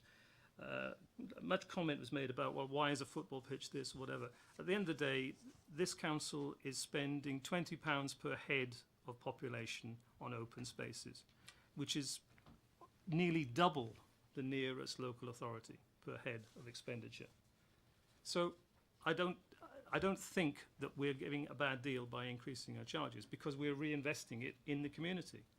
So I think it's always difficult. I never ask for anybody to say, oh, that's fantastic, we put things up. You know, that's the reality. But when you look at the overall basket, is it fair? I believe it is. Does it say you have choice? Yes, it does. Are you excluded from that? I don't think it does. I think it means that we are using our resources in the best way to achieve the best value and the best revenue for the council, which is then reinvested in the community.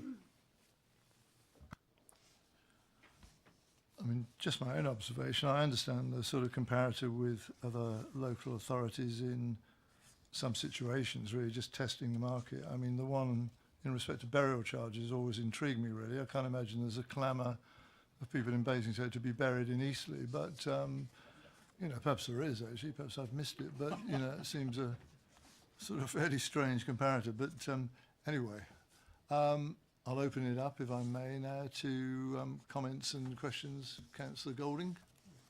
If I could start where we ended, I remember when we first started the review of burial charges, and at that point a significant number of people from outside the borough were being buried in this borough because we were a lot cheaper. So that was where it started. It really was happening. I stand corrected. It's all right. On the That's why the cemeteries are so full then. Isn't it? yeah, on the green garden waste, because we've discussed this in community environmental partnerships. Yes, it's important that it's a better service. I think the footnote, I can't remember which page it is now, 83 is slightly misleading because whereas this year it's a rolling programme and you get charged proportionately less depending on when you join, for the future year you get a whole year and your renewal date is changed. So the footnote is only true of this year, it's not true of next year. At Councillor McCormick's point about the football pitches and the rugby, the football pitches included changing facilities and the rugby pitches didn't. For a moment I was going to get really angry on behalf of footballers, but then I read the small print and that there is a difference. They're getting more, so it's and the centre shuttle, this is a question.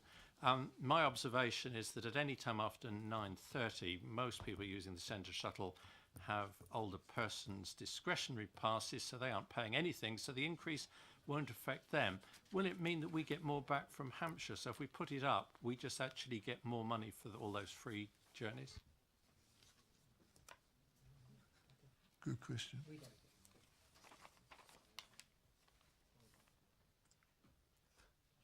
I think we're going to have to answer that one separately, if we can write to the committee and say exactly what the situation is. I think it's difficult to give a categoric answer with that. Well, we'll make a particular note of that in Yeah, the way that I was saying anyway, if that's yeah. okay, and get an answer which is part of our representation on this anyway.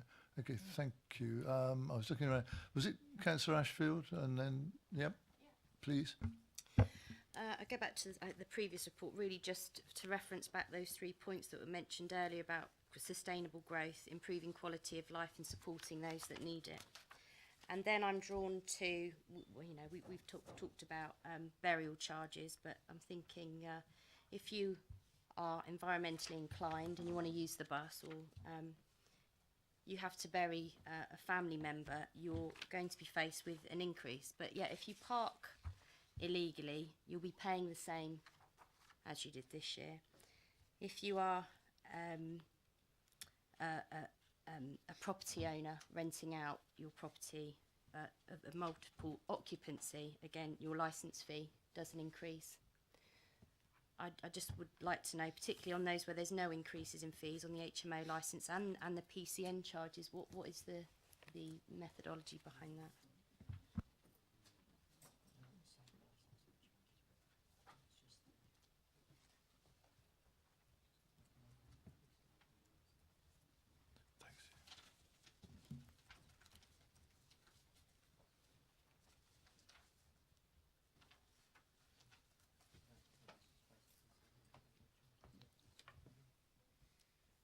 I think the simple answer is that there are that these charges come in two formats. Ones which are set by centrally, which is not this particular case, which go up by whatever we're required to do. And the second principle is that we are looking to register fees and charges based on what's competitive. And in this particular case, I think my answer will be that charge has gone through as being at the right level, and therefore it hasn't increased. But I'll probably better to come back with the detail with that, because there will be a rationale document behind it, which I don't have with me this evening. Yep. I've got a couple. I think Councillor Ashfield's got a couple more first. Have you? Is that right? So it's not another question. It was really just to come back on that and this argument about being competitive against other authorities, and that the penalty charge notice. I know you don't have the information with you, but it's almost that flies in the face. So I'm going to go and illegally park in Basingstoke because they haven't put the prices up. Councillor Robinson, on that point, was it? Yeah. Just on that, I think I think Councillor Ashfield makes a very fair point. I think if we're asked, I appreciate the portfolio holder hasn't got the answer with him tonight, but I think if it can be considered in our feedback to you and the officers this evening, that it does seem a bit wrong to put parking charges up for residents and not put penalty charges up. It just doesn't sit right. I appreciate we get into the situation where we're charging £25.73. If you increase it by 3%, I get that, but there's got to be a way round where we can get, you know, maybe £25 to £28 or something. But it's wrong to increase them across the board, except for the people who are doing things illegally, in which case they get away with it. I think the point is quite reasonable. We'll look at it, how that works. I think it's well made, isn't it? Yeah, it is. I mean, both councils. I can't argue against the logic of it either. And if there's an opportunity which is being both missed and is not right, then let's do something about it. Okay. All right. Thanks very much, Councillor Cousins. I think I could potentially help on that, Chair. On 4.2, page 70, it talks about car parking income of just over £3 million. First of all, am I correct in assuming that penalty charge notices for parking offences would be wrapped up in that particular pot?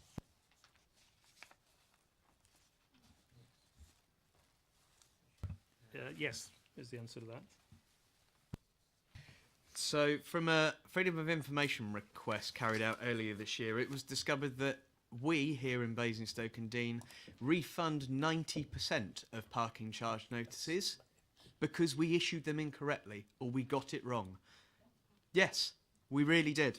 So we issued 12,804 penalty charge notices and we refunded 11,575 of them, which means, to put it quite bluntly, we were taking a punt on some of these parking charge notices and we were banking on some of those people excuse me, we were banking on some of those people not appealing.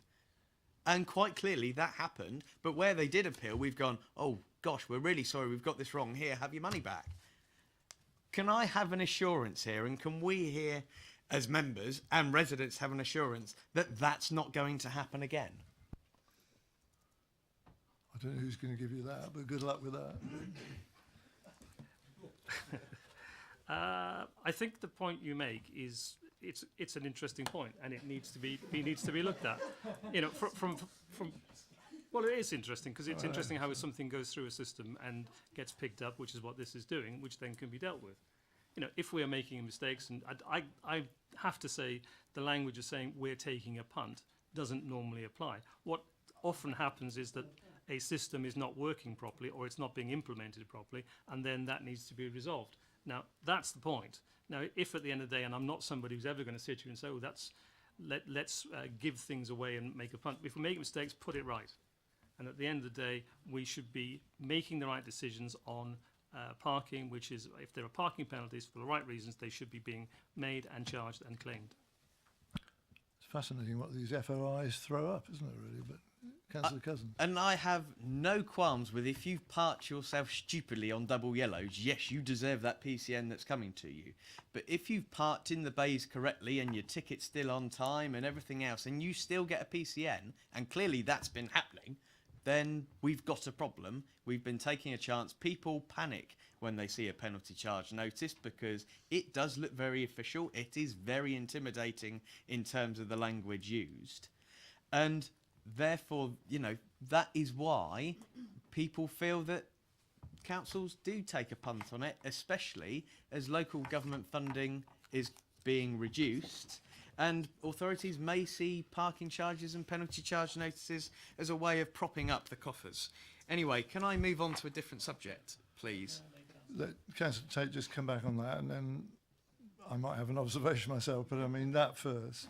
Yeah, I just want to come back because the picture you're painting is of a council that's taking a punt to try and to have a laugh and take some more money because we're short of money. I can categorically tell you that is not the case. And I think it's disingenuous to produce that sort of picture of a council. That is not this council at all. The only point I'd make, if I may, from the chair, and I mean it probably does require some further inquiry in some other place, really, it may not fall within your brief in any case, but if, as Councillor Cousins said, this percentage of parking notices, penalty notices, are not sustainable in terms of the evidence that has to be produced, and that type of situation occurs, that there should be some inquiry about why that's happening, really, because it, in simple terms, should be fairly straightforward, I would have thought, and the percentage failure, inverted commas, shouldn't be anywhere near that level, should it? So I think that does demand some further investigation, really. Did you want to come back on that point, Councillor Robinson? Or was it something else? Sorry. On this, briefly, the portfolio holder, in fairness to him, is trying to defend the indefensible here. It's a very difficult point. I would be interested to know, outside of this, how much it has cost us to refund those parking fines, because clearly something needs to be learnt there, because I'm sure if we work out, I mean, Councillor Golding very kindly showed me the article on BBC News, but if you work out how much that has cost us to refund all of those, I'm sure we've probably spent an awful lot more money than we gained through the 5% that actually stuck on getting things through the system and back, if that makes sense. So if we can look into that, that would be good. I think it's right. I mean, I think the other point to make, obviously, those who, my words, whatever they are unfortunate enough to collect one of these penalty notices should believe that it's been issued properly, is going to be sustainable by argument by the local authority, and have confidence in the integrity of that process. I mean, that's how these systems work properly, isn't it? So anyway, I think we've made some good points on that. And is this on the same point again? Okay, just having looked at the BBC website from April 2017, this was appeals, and overall it says almost 7,600 fines were issued in the borough. So it's 500 appeals out of 7,600 fines. It's not 95% of the fines were refunded, it's 95% of the appeals were accepted, and as Councillor Simon Band apparently said, that's because we took a pragmatic approach to fines, which leads to a low number of appeals. That's according to the BBC. So pragmatic instead of punt, that's okay. That's good. All right, who did I have? Thank you. Sorry, Councillor Tilbury, I think. Have you got another? I did have a question, but I'm happy to wait. Can you come back on that in a minute? I'll bring Councillor. Totally different subject. Oh, okay. I'll bring Councillor Tilbury in, if I may. Yeah, partly treading on Councillor Cousins' feet, I think, as the walk out. But Atwood Close, I recall going back some years, well, quite a long time ago, in fact, before he was a councillor, in fact, probably before Councillor Tate was a councillor, but there was an attempt to sell off Atwood Close, you probably remember that, which was fortunately torpedoed at the call in there. But at that time, although I believe we agreed that one of the things we would do, that because of the eye was it wasn't making enough money, but it turned out actually it was anyway. But we agreed, I believe, at that time that it would sort of follow the sort of increases that were being given to other social housing tenants, and effectively that's what they are. The council's providing them land, they provide their own caravan, and we're providing the land. But obviously now, when they're looking at the standard 3% increase, whereas social housing tenants have actually seen their rents reduced in the last year due to the government reducing it. It used to be tied to inflation. Well, effectively, we're still tying it to inflation, so they're seeing quite a substantial increase on their rents there, or you could argue it's only the grown rent, but it's still quite a lot of money for them, because at the end of the day, they are living in a mobile home in the first place. So I think it does seem a bit excessive, whether that could be looked at, because I thought that was something we agreed, and you're probably going back about 10 years now, as a principle that we would follow what the housing associations were doing, which was dictated by the government there. So that's one. I remember the call. Yeah, that's it. I remember. Yeah, it was sort of last minute. It turned out that the chairman of the Park Home Residents Association was one David Cameron. So they decided not to pursue it. So that was quite amusing, actually. We were all set up for that, and it just. Did you want me to try and secure an answer to? Yeah, I was going to say if we could. Again, it's probably one they probably wouldn't know, and I suspect it's followed over years. It's sort of changed. We are just, we're treating it as a fee and charge. It's a different sort of charge, isn't it, in this case? That's it. We just asked for pages for these because it's so many pages. Trying to find where these things are. Thank you. Can you say it again, Councillor Tilbury? Page 76 in the small print. third item down, I think. Okay, thank you. And I think Councillor Tate or Philip will try and respond. Yeah, I think the question, it is obviously before my time, but I think what we need to do with this is take it on as a consultation point and look at it in terms of any previous agreements that have been made and how that revolves around it. So I'm quite happy to come back and look at that one. Okay. I think the question there, is going to be, isn't it, whether the sort of RPI type figure there is justifiable, having regard to what Councillor Tilbury has said about the history of the site, really. Okay, thank you. The other question was obviously on the commuted sums. Last year, I think it was Councillor Robinson Senior who raised this about the Dragon's Tooth one being only £13, and say that probably that was sort of outrageously low. Probably wouldn't cover the cost, and they've obviously seemed to have gone from one extreme to the other, and it's gone up to £300. Well, for those who don't know, the Dragon's Teeth, they're a piece of 100mm square wood banged in the ground, not necessarily always concreted in, judging by the fact they get knocked over so easily. Now, that to me, that cannot cost £300 to install one of those. It wouldn't take you a quarter of an hour to dig a hole in the ground, fill it back in again. But when you look at them, it's in similar vein to some of the other bollards there. It's almost the same as the plastic and the metal ones there. But again, these sort of charges do seem very high, and just out of interest I did look at what other councils do, and in Winchester they basically seem to have a standard flat charge of £9.92 per square metre for commuted sums, and that's it. That's about all they do, whereas we have this very comprehensive sort of cost for doing all these things. But as we did, when we looked at this as the working panel that looked at this, the quite obvious thing, and we were told this specifically by particularly David Wilson-Holmes, said to us, the reason we don't do commuted sums, we don't pay them, we were creating these management companies, is because your charges are too high in the borough. They're far higher in a lot of other places, and it's just putting people off. And then that's causing problems down the line for the unfortunate residents who buy into these things, end up with the management charges, and it's starting to get out of hand now. We're getting all sorts of problems.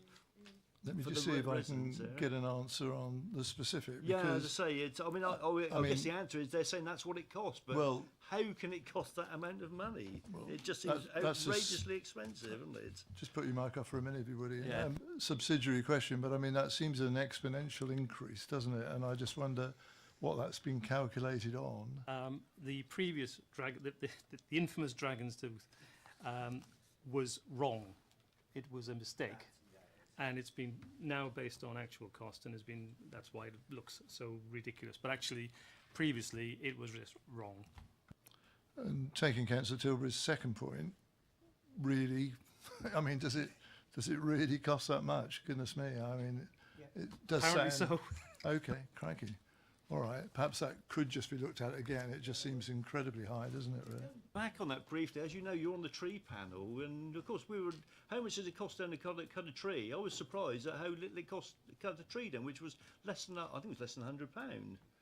And yet, to put up a small piece of wood, it's costing £3. It does seem particularly wrong there. But the other thing is coming back to the general fees and charges, the cost of these, they're going up so much. And the obvious one with the parking ones there, they would say, well, they're not massive increases, but at the margins they are. For, they disproportionately hit people from outside the town area there, and by that I mean people like not just Overton, Whitchurch and Tadley, people from even Patch One, where you really got to drive in, you have to pay them. If you live in the central area of the town, you don't. That's one possible advantage there, but they are getting more and more expensive, and it does start to have an impact. And I'll give you a simple example. We often go to Winchester on a Sunday because it's free parking, and they got a really good market, and they tend to have good markets there on a Sunday, and theme ones and such like, which we don't have any of that in Basingstoke there. So if I came to Basingstoke on a Sunday, there's not a lot on other than Festival Place, and it would cost me a fortune to park. And for the sake of driving a few extra miles to Winchester, and from where I am, it isn't that much farther. And for people in Whitchurch, I'm sure the two Whitchurch councils say a lot of residents there use Andover preferentially because that's a bit cheaper and it's not that far away. We are starting to have an impact on the shops and businesses in those areas there. So none of this helps really. I think we really need to look at the way we charge things, particularly parking. Because it's no good saying the town centres or retail is dying. We were being told this all the time. The shops are closing, but you know, we're not helping if we're making it more difficult to access them, are we? So I mean, thank you for that. I think we've got a collection of comments and observations about the parking charges. I mean, I think Salisbury's doing some good deals as well for reasons that escape me, but Councillor Golding. Very briefly on the Dragon's Teeth. It's in the commuted sums table, so that's the cost for the lifetime, which I think Philip said was 25 or 30 years. So a wooden Dragon's Tooth is going to have to be replaced perhaps twice in the. So that's three. Yeah, well, they last better. So I mean, look us not. Councillor Cousins. Thank you, Chair. Can I draw members' attention to page 84 initially, please? Where it's, and I'm looking at cemeteries, and the cost of a new infant grave at £315. But the bit I'm confused about is then on page 98, we say Basingstoke and Dean Borough Council do not charge any fees for burials of children under the age of 3 or for the excavation of a grave space for a child under the age of 16 years. And I'm a bit confused as to why we've got a fee if we're not going to charge for it. If we're not going to charge it, what's the point in advertising a fee? Seems a reasonable question. It does seem a potential contradiction there. Is there an answer to that? The answer is it's a point which we need to come back on with the logic of it. It doesn't, on the surface, won't make sense because you're negating one with the other. And if that's the case, it wouldn't make any sense to have it there in the first place. But let's clear that up as to why and where it comes from. Okay, thank you. Thank you, Councillor Cousins. Have you got I've got two more, if I may, please. On page 99, which talks about the shuttle, and then referencing it back to page 87 with the actual fees and charges, it doesn't mention anywhere about the discounted fare for the Basingstoke College of Technology students, which myself and Councillor Westbrook, Councillor Mike Westbrook, campaigned hard for, where students using that shuttle bus get a discretionary discounted fare of 75p. That's not referenced in there. First of all, I think it should be. And secondly, is it staying at 75p, or are you proposing that it increases in line with the other shuttle charge increases within the paper? Sorry, again. Yeah, come back again. Okay. You're asking some good questions. And then finally, page 81, which Councillor McCormack alluded to in terms of the increased charges for sport provision and sport pitch rental. And I just wanted to know whether we, along with the proposals of looking to increase fees and charges for pitches or court hires or whatever the case may be, are we doing an assessment as to if we increase the pitch by XYZ, what does that do to the levels of participation? Now, yes, in years gone by, we've had very successful youth leagues where we've had numerous teams and numerous divisions, and that has now been scaled back somewhat considerably. And what I want to see is, are we going to get to a point where we increase the fees so much where the teams just go, you know what, I've had enough of this, and they just shut down entirely? That's what we don't want to do. But what I would like to see is that there is some work going on in the background saying we can't go past this level, otherwise we're going to have some serious problems. Yeah, I mean, the sort of law of diminishing returns is a concern, I think, really, isn't it? And, I mean, all we can do, I think, is, as a committee, ask you to note that and, well, and Cabinet, I think, really, because that is the case. I mean, I remember the day when I used to play football a long time ago, admittedly in my case, but where there were about 9 Sunday morning leagues. I think it's about half that number now, isn't it, really? And I know that's caused by a number of things, but Councillor Tate. Thank you, Chair. I just wanted to go back to the point that Councillor Cousins raised. The charges that are on pitches are raised by the department that are looking after the pitches and their costs. And they also have a process, and you asked the question about what happens in the background. They also have a set of parameters which they're measuring in terms of usage of pitches and the rest of the stuff that's in terms of provision of sports facilities. And also they're measuring and are measured on the degree to which they're delivering against national guidelines sporting provision. So it's not, a charge isn't sort of coming out of the ether because it seems like a good idea. It is based on the evidence around it. So is it a law of diminishing returns?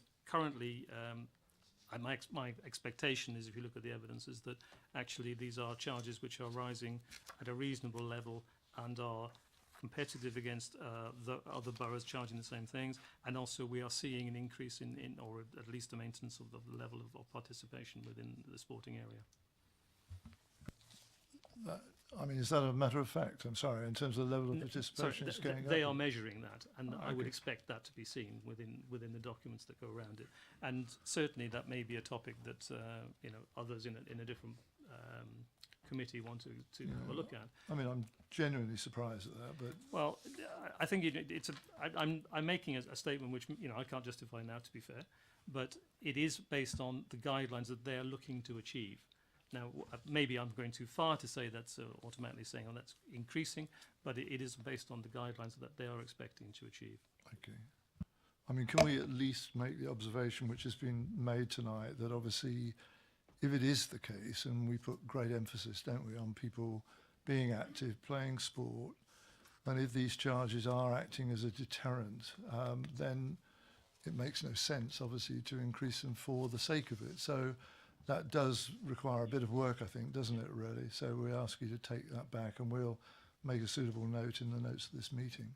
Okay, thank you all. Looking around, is Councillor Ashfield?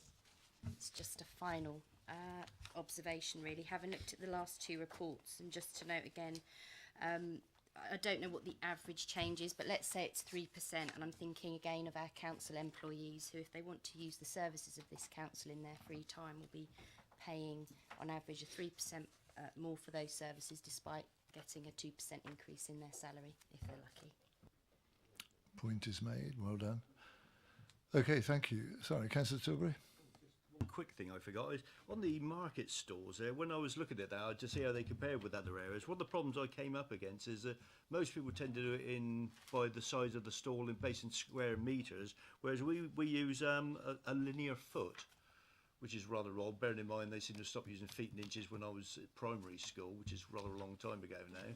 I wonder why we seem to be the only people who measure things in linear feet, which I assume is based on the frontage of the stall rather than how the actual area there. It just seemed a rather archaic measure. Yeah, I was going to say, it's I knew somebody was going to... Just think what will happen even when we get out of the EU, goodness me. All right. I don't know. Have you got an answer to that? No. I mean, it would be interesting to know. Yeah, I was going to say it does make it difficult to compare. That's the point. Some historical reference, and I think looking at Philip, no measure allotments in chains and things, but it could be something that could be readjusted fairly easy anyway, couldn't it? Well, that's sort of what I did. So it was a comparison. I assume they were the same. Thank you very much, everybody.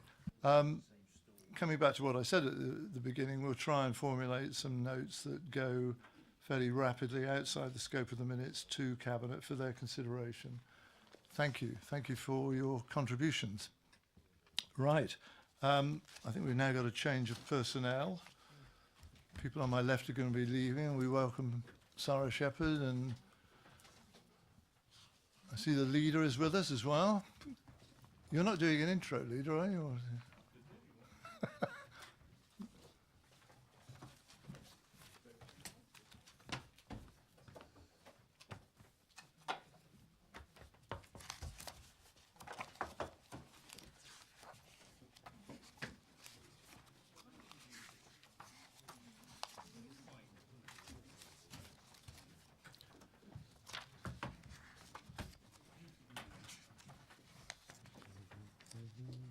Is this, I mean, the media guidelines fall within your portfolio, don't they, Leader? Is that right? Okay.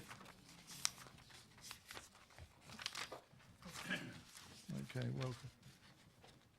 Sorry, Sarah, I know I'm talking over you, but you're going to do a brief presentation as well, aren't you? Is that right?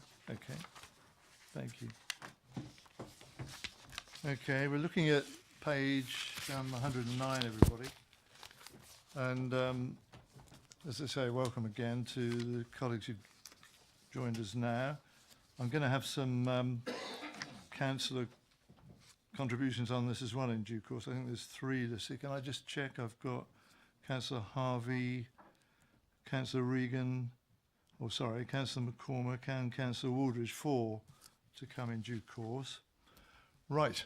Okay, Sarah, over to you. Thank you. If I may, Oh, sorry. Chair. No, I just wanted to put this into context. The whole question of corporate communications is a remarkably musical kind of subject. No, this is something which is fairly well defined within legislation. The requirements of what a council can or should and cannot do are pretty well clearly laid down in terms of the requirements for transparency and openness and straightforwardness. Therefore, this is not an administration issue as such. So I'm not here as the portfolio holder responsible for this protocol, because this protocol is an operational protocol put in place by officers to carry out their responsibilities under the various bits of legislation which designate what the outcome should be. So what Sarah's going to do is to just run you through, if it ever gets working, is run you through what those requirements are, what the basis of it are, and how we've arrived at where we've got to at the moment. And I'm really here just to answer any questions that anybody wants to ask, but it is actually very much an officer-driven report at your request. Thank you. Could I, just before you start, sorry, I just wanted to make it ties in what you just said, Leader, I think anyway, but in terms of our main heading here, which is the views of the committee are sought on ward member involvement in the issuing of news releases, I did receive a number of representations from members of all parties and no one about this particular area. It's not just something which has originated from me or any of my Labour colleagues. It was across the board, ward councillors saying the same thing to me, hence my representations, and we end up in the situation we are tonight. So we'll talk it through anyway. Thank you. Sorry, Sarah. Good evening, councillors. I just thought it might be useful for me to walk you through the report. It outlines the media guidelines and their use, and it does follow the request from councillors on the committee at the June meeting that we look at the media guidelines, and that particularly in relation to ward councillors. Council's communications. This is the main purpose of our communications work. In my 27 years in the local media and in local government communications, the environment for communications has changed a lot. We've had the rise of social media, we've had the rise of digital media, and from the days when it was just newspapers and just news releases, it has changed a lot. But the main purpose is still the same, is to make sure that residents are kept well informed about services that affect their lives and how the money is spent by their council, and how they can take an active part in the council's decision-making processes. We do work, as the leader said, within a legal context. There's a code of recommended practice on local authority publicity, which was last revised in 2011, and it is under the Local Government Act, which is 1986, and that sets out how we must be apolitical. We must also represent good value for money in the communications that we decide on. There are a number of other legal considerations that we cover in our work, obviously defamation, data protection, things like photo consents, for instance. We have to make sure we're holding those in a data protection compliant way for residents that have appeared in our photos. Contempt of Court Act, for instance, when we have, say, a fly tipping case, we have to be aware of that legislation, and the duty to warn and inform, which is a duty on us under the Civil Contingencies Act. The work of the communications team was set in 2005 when the then Cabinet adopted the communications strategy, which set out the key principles that we still work with today. So they are accessibility, transparency, clarity, consistency, balance, accountability and timeliness. One of the key things for me is that we are very clear, and often I have to challenge on this, is about transparency. We always start from the point of view of why should we not tell the media something, what are the legal constraints or other constraints on us on not telling the media something, rather than why we should tell them. So all of those are still the basis of our communications work. The Communications Handbook is an operational guideline It is there for clarity and consistency, and a reference guide for all staff. I have a number of members of my team. We need to make sure we're all doing the same things, we're all working in the same way, and they have a clear way of working. That's the point of the Communications Handbook. It's a modular handbook, so it lays out guidelines not just on the media, but on our use of social media, for instance, setting up new platforms, on leaflet distribution systems, and on other areas of our work, such as the style guide, which often I have come into challenges on as well. 2007, the handbook was adopted, and it was adopted as an operational practice, so it was through the senior leadership team at the time. In 2016, we carried out a review and we did some benchmarking with other councils about the basic principles of the guide and made sure that we weren't outside of what other councils were doing, and also looked at best practice, and it was revised slightly then. Obviously, media relations, which you asked to focus on, is a way that we reach a large number of local residents and businesses. We're quite strange in this area in that we seem to be bucking the trend of reducing numbers of paper newspapers. It didn't surprise us really, because we, under our residents survey, do ask about the way in which people want to be kept informed about their council, and still newspapers and printed communications from us are coming out as their preferred method. But obviously the digital side is growing too. Our work in media relations is again about being transparent about decisions and who's accountable for them.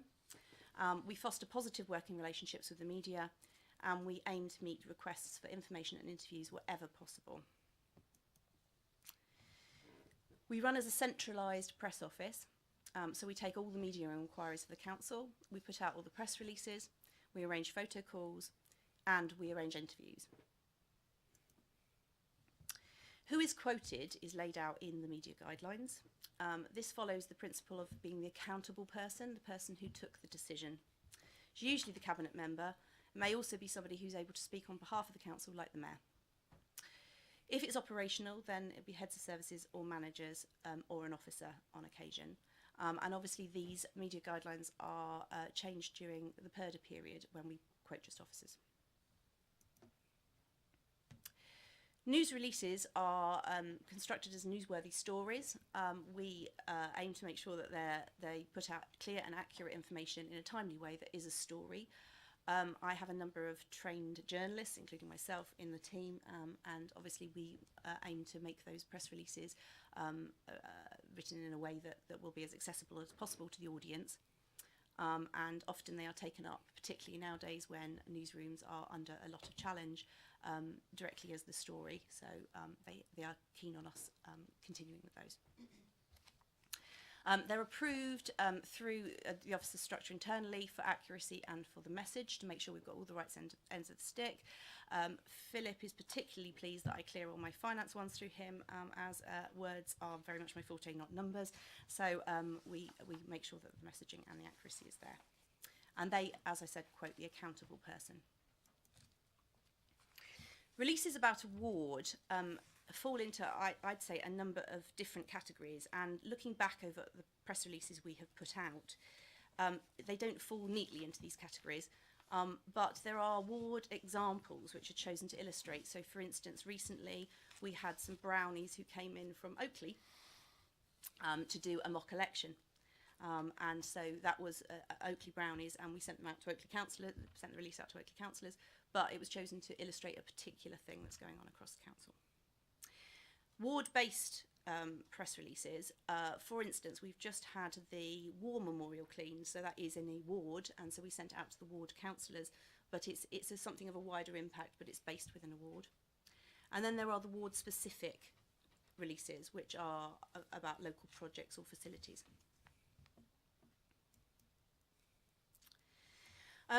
Make it very clear that in the guidelines, in fact it was something that was strengthened in the last review in 2016, was to make it very clear that business units have a responsibility to ensure that ward councillors are kept informed at all stages of a local project. They should never find out about it in the media. That shouldn't happen. And it's very clear in the guidelines that is where ward councillors should be kept informed. I think also there's something that causes some confusion, and I just thought it might help to point out the difference under the guidelines about the difference between a photo call and a launch. So a photo call is something that is an extension of a news release. It's to illustrate it. Often, particularly nowadays, where a lot of local press don't have their own photographers or reporters are acting as photographers, they often want something to illustrate, so that we send out a lot of pictures. We have pictures now of all councillors, so if they want a picture of a councillor, we can supply that. We can often supply a picture of our street care services working if it's about a street care issue. But if it's about a particular release, we will set up a photo that illustrates that release. Therefore, it follows the same principles. It has one person representing the council, which is usually the accountable person, and usually some people who have benefited from the service or something similar. So an example of this recently would be a dog fouling campaign with the portfolio holder and the CSPOs. A launch is something to celebrate something new or improved and is in a local area.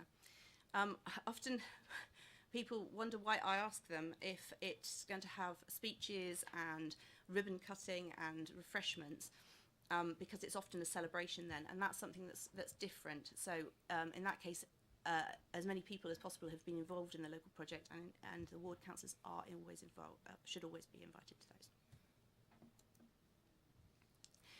The media guidelines were amended by a motion to council in May 2017, when the member officer protocol was under discussion, and that resulted in the amendment that local councillors should normally be informed of council issue news releases directly relating to their wards prior to their release. We try to give as much notice as possible of these, but often once they've been through the approval process, obviously we're keen to get them out before they are no longer newsworthy. So we do try, and I know we have had feedback from councillors, we do try to give some notice, and overnight if possible, although sometimes it may be a few hours. The release process, I just thought it might be helpful to talk you through what goes into the background of release. So we need to gather the information. That might be from a report, but that might also be from a unit telling us about something about to happen. We draft the story in the newspaper style. We go through a approval process to make sure that it's accurate. So that would include the officer involved, the head of service, and then the accountable person, and they would then add the quote. If it's a ward release, ward specific release, we would then send it to all councillors, or rather if it's any ward release, any of the three I outlined. We publish to the media then to meet the deadlines where it's still newsworthy, and then we publish all our releases on the website and usually alert them through social media, and obviously then we have follow-up interviews to that. We did, as part of this piece of work for you, get in touch with other councils across the country. That resulted in 80 responses from other councils of all types. And the universal picture was that they worked very much in the same way in terms of quoting only those accountable usually. It was not standard to involve ward councillors in press releases. Some did give us a view on the fact that they had decision-making bodies where there was a local fund that a particular councillor might be responsible for taking the decision on in their ward, and therefore that person was a decision taker, and they quoted them. Some other councils did tell us that they quote ward councillors, or that ward councillors are involved in releases where they've been heavily involved. But we were interested in talking to those councils, but none of them seemed to have a clear criteria about what that meant, and all said it was rare for them to do it. Thank you, Jen. Oh, thank you, Sarah, very much. I'll invite visiting councillor, I think, to make their contribution first, and then we'll come on to questions, Sarah, of you and the leader if he wants to respond as well. And then just general commentary, really. Okay, I'll do it in the order I've got, if I may, starting with Councillor Harvey.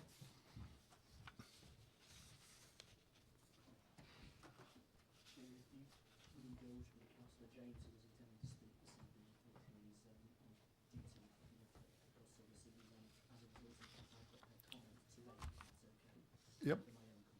Okay. Thank you, Chair. What Councillor James wanted to raise was the particular example in our ward where we have been on the other side of this conversation in a very different way. And it is just one example of many that we could point to.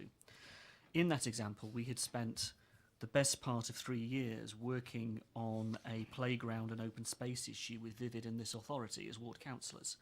We'd worked with officers constructively. We had been engaged with Vivid directly. We had succeeded in achieving a result as ward councillors, as you would expect. We're doing the job in our ward as ward councillors. The press release issue from this authority on that entire subject, after 3 years, that we knew nothing about until it appeared in the Gazette, had Councillor Bound being quoted directly taking the credit for the work that had been done in the ward, having had nothing to do with it. At no point was he involved in that piece of ward work, but he took the credit for it in the Gazette, and the first we saw of it was the article in the Gazette. Now, I have a problem with that as a ward councillor, because I'd spent 3 years working on that project with my colleagues. We'd been deeply involved with this authority, working with an excellent set of officers who did a tremendous amount of work in very difficult circumstances with that piece of ward work. And here we are with a process that results in that as the end product. Now, I've got no issue putting out material and talking to my residents. What I have an issue with is an article in the Gazette that is clearly fake news. And if any term, fake news, is legitimate, that is legitimate. So I have an issue with that as an example, and Councillor James wished to bring that to your attention, because it wasn't just a simple thing, it wasn't just an overnight thing. That is years of work on a particular project. We had in good faith worked with this authority as ward councillors, and furthermore had worked with Vivid and secured something quite significant. And they were, to be fair, they were Sentinel at the time, so I used the word Vivid, I should use the word Sentinel. They were Sentinel at the time, and we took an awful lot to get them to do what they've done. The comments I'd like to make, Chair, relate to the point about what is ward work and what are executive decisions, and I think there is an important difference to draw. The question is whether the Corporate Communications Unit operates as a corporate unit for the 60 councillors, or to be 54, or whether it operates for the just 8 cabinet members. And I think there is an important distinction to make between executive decisions, where nobody would disagree with the point that it is the administration and the cabinet that are front line on that particular point. We're talking specifically about ward work, where councillors put effort and time into their communities, do the work, are seen to do the work, and should gain the recognition for that work, or should at least be involved directly in the press and communications of this authority as corporate. Either we, as the 52, are part of the corporate body, or we are not. You cannot have it both ways. We either are part of this council, in which case we have a right to work with our officers and the ward work we do, or we are not, and it is solely left with the 8 members of the cabinet. If it is left with the 8 members of the cabinet, then that raises a very difficult political question of where the corporate communications unit find itself. And Sarah and her team do a brilliant job. They are very good officers. So that is an important question for us as councillors of where we choose to put the corporate communications team in that circumstance. Now, if that is just for the administration, as I say, that raises a very political point that requires looking at carefully. I would also say the legislation is there about transparency and openness and operational protocol, and I would like to see the celebration of the work we do as ward councillors given that equal footing, that support footing. I get the point about photo calls and launches. Photo calls, I understand. I understand that world. In terms of launches, again, the opening of the Sainsbury's, if it wasn't for Sainsbury's telling us what was going on, we wouldn't know as ward councillors, despite all the effort we'd put into helping Sainsbury's get their planning application and their brand new depot in town. And similarly so with Vivid's housing on Chapel Hill, unless it was Vivid that was inviting us to come along to that. So again, it's just this knowledge of where ward councillors find out and are supported by our officers from a corporate perspective. We can't have it both ways, colleagues. If we are part of the corporate body, we are. And if we are not, then that raises very serious questions. Thank you, Chair. Thank you, Councillor Harvey. Sarah, I'll ask you to come back after the 4 contributions, if that's okay. If you want to, I'm sorry, I should say. Okay, Councillor Regan.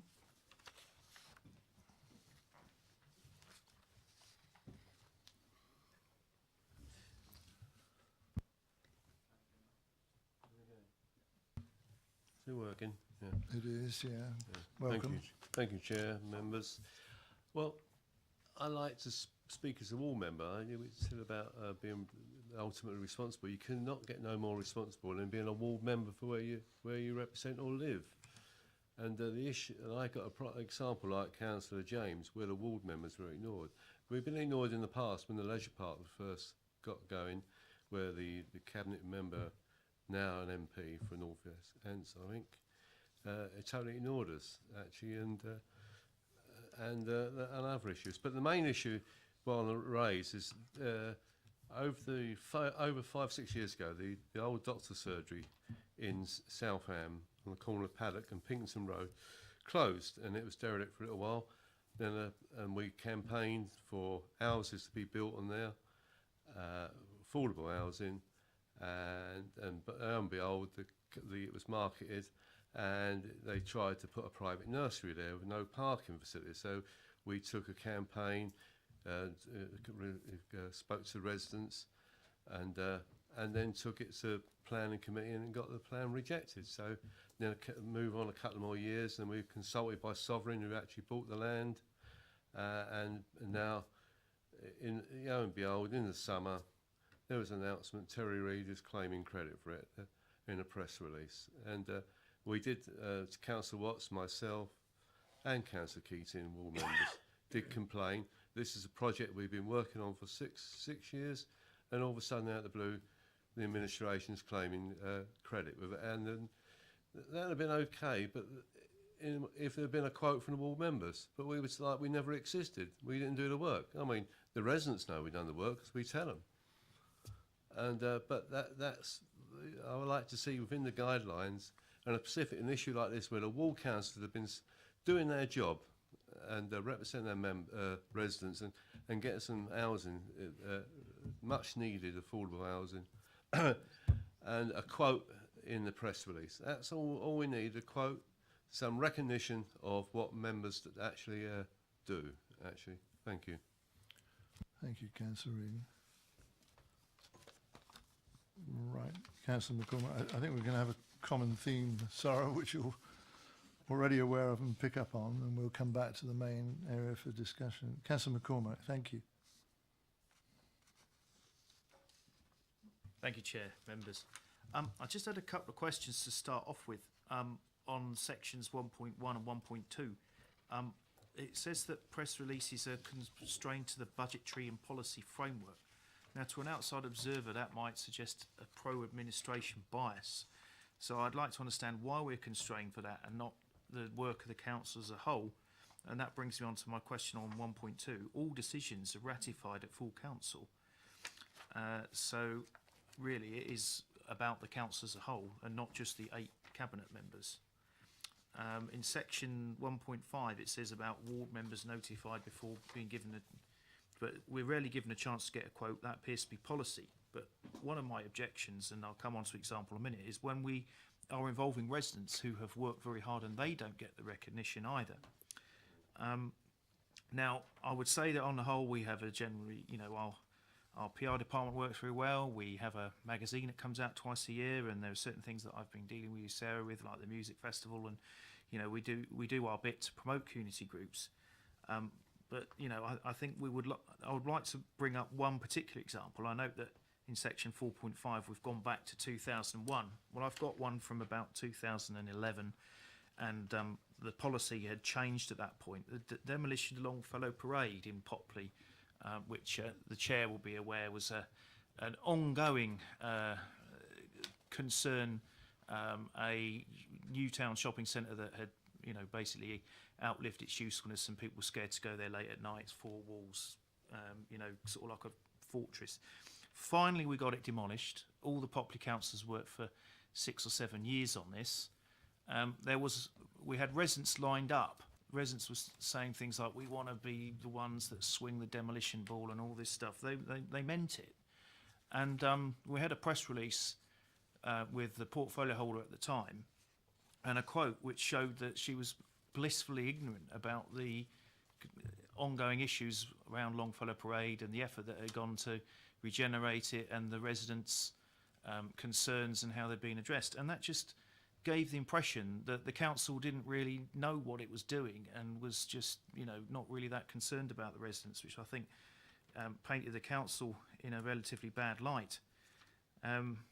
Another more recent example, it says in section 6.3, all councillors should be notified in advance of a press release going out. One particular case where I was not, and I'm not sure whether it was a press release or whether it was just a quote from an officer in a department, but we had a house fire in Rossini Close. It made the Gazette. It was a couple of months ago. I picked up the Gazette, I read it. Oh, what the heck's this? One of the directors was quoted, Colin Rowland, and he's a good chap, so I rung him up and said, can I have your take on it? And he duly obliged. But as any councillor, if you see something like that in a paper and you see people from the council being quoted, the first thing is, what the heck is this? What if a resident were to ring us up about this and we said, well, we don't know anything about it? That paints the council in a bad light, not just the members. And finally, on Section 8, I appreciate you've asked around with other councils, but there does seem to be a slight variance with our policy with that Hampshire County Council. If a division councillor has been, a decision goes on in their patch, they're made aware of it from the outset and they're involved. And quite often you see quotes from local county councillors in the press. I think some of that might be down to the geography of Hampshire. It's 60 miles from one tip to the other. And if you get some councillor from the south of the county waxing on about matters about Basingstoke, it's very easy for the residents to switch off and think, well, what's he got to do with Basingstoke? Why is he appearing? So it's always good to have a local counterweight to that.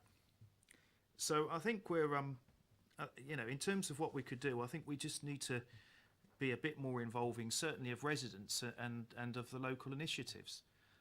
As councillors, we have our own ways of dealing with the electorate. We distribute leaflets, we knock on doors, we use increasingly internet and social media. I had a Facebook post about Brighton Hill Roundabout that had 44,000 views. That's more than the number of people that read the Gazette. But I think at the moment we are seeing a bit of trend bucking. There is a new paper that's starting up, the Basingstoke Echo, that's not in your appendix, but it starts up next week. Whether or not the press will continue, I appreciate we used to have press at all our meetings. We haven't got any tonight. We used to have investigative journalism, but now with the cutbacks, we don't get that anymore. So they're very much more reliant on printing verbatim our press releases. So it's important we get it right. Thank you. Thank you, Councillor McGrath. Finally, Councillor Waldridge, please. Welcome back. Thank you, Chair. This paper states, paragraph 1.1 and 1.2, that the Council's media guidelines is to promote the work of the Council and not support political activity. It then goes on to argue that as the vast majority of decisions are made by the Leader and Cabinet, it is therefore justifiable to exclude ward councillors from its communications work. This means that it's a portfolio holder who quotes press releases, attends official openings to the exclusion of ward councillors. This is regardless of how much work ward councillors may have done to get projects off the ground. Quite frankly, I think this approach takes a very narrow view of the work that councillors do in their wards. It does not promote inclusivity or a collaborative ethos of us all working together to get successful outcomes on projects. And worse still, it could be seen as divisive and alienating for residents.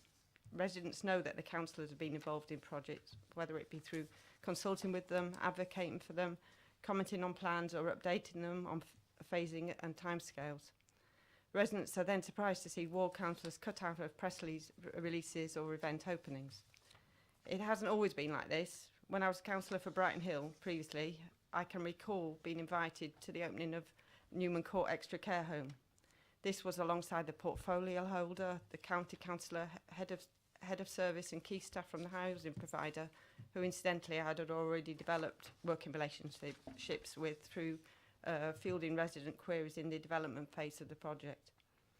What has changed in the last few years, which has resulted in this administration wanting to bag every positive news story for itself without recognising the work of others? I would have thought that a progressive and confident administration would want to reach out to all stakeholders, including ward councillors, recognise the different but equally important roles that each stakeholder plays in bringing out a successful project. Thank you. Thank you very much, Councillor. Okay.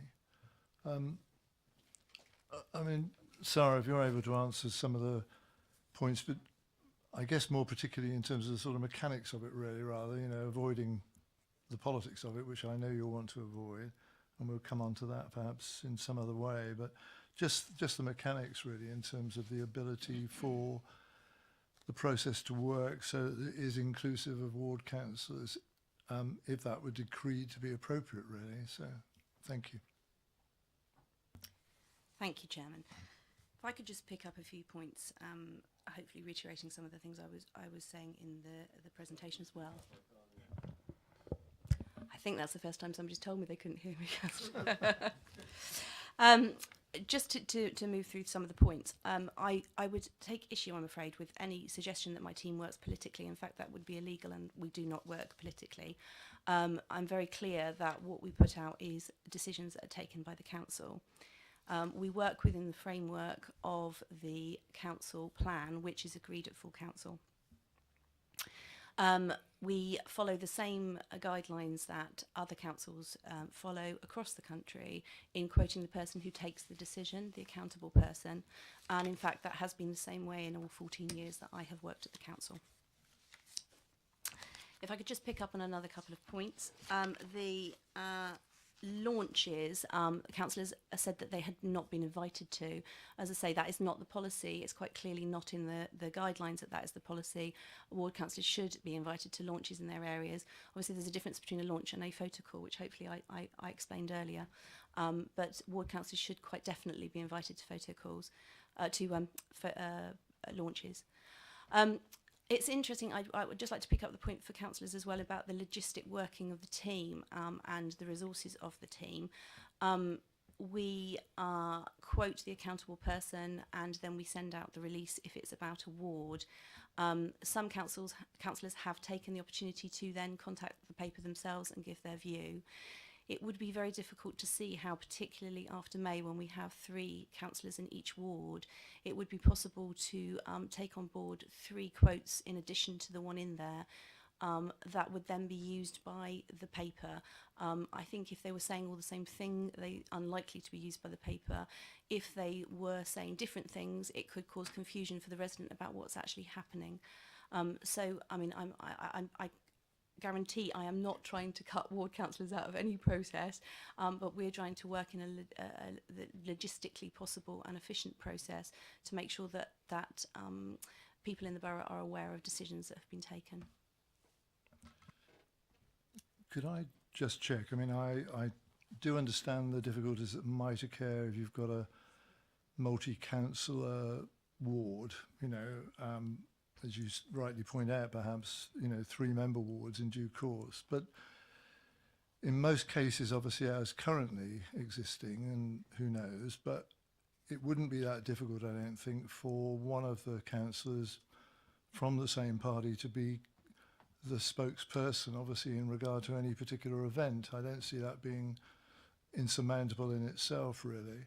And I think in most cases, and as I say, I do want to develop this well beyond, if I can, Labour ward councillors, because other people have spoken to me about this. It's purely, I think, getting a proper recognition for the ward councillor work that's been done on any particular project. And I can think of examples as well.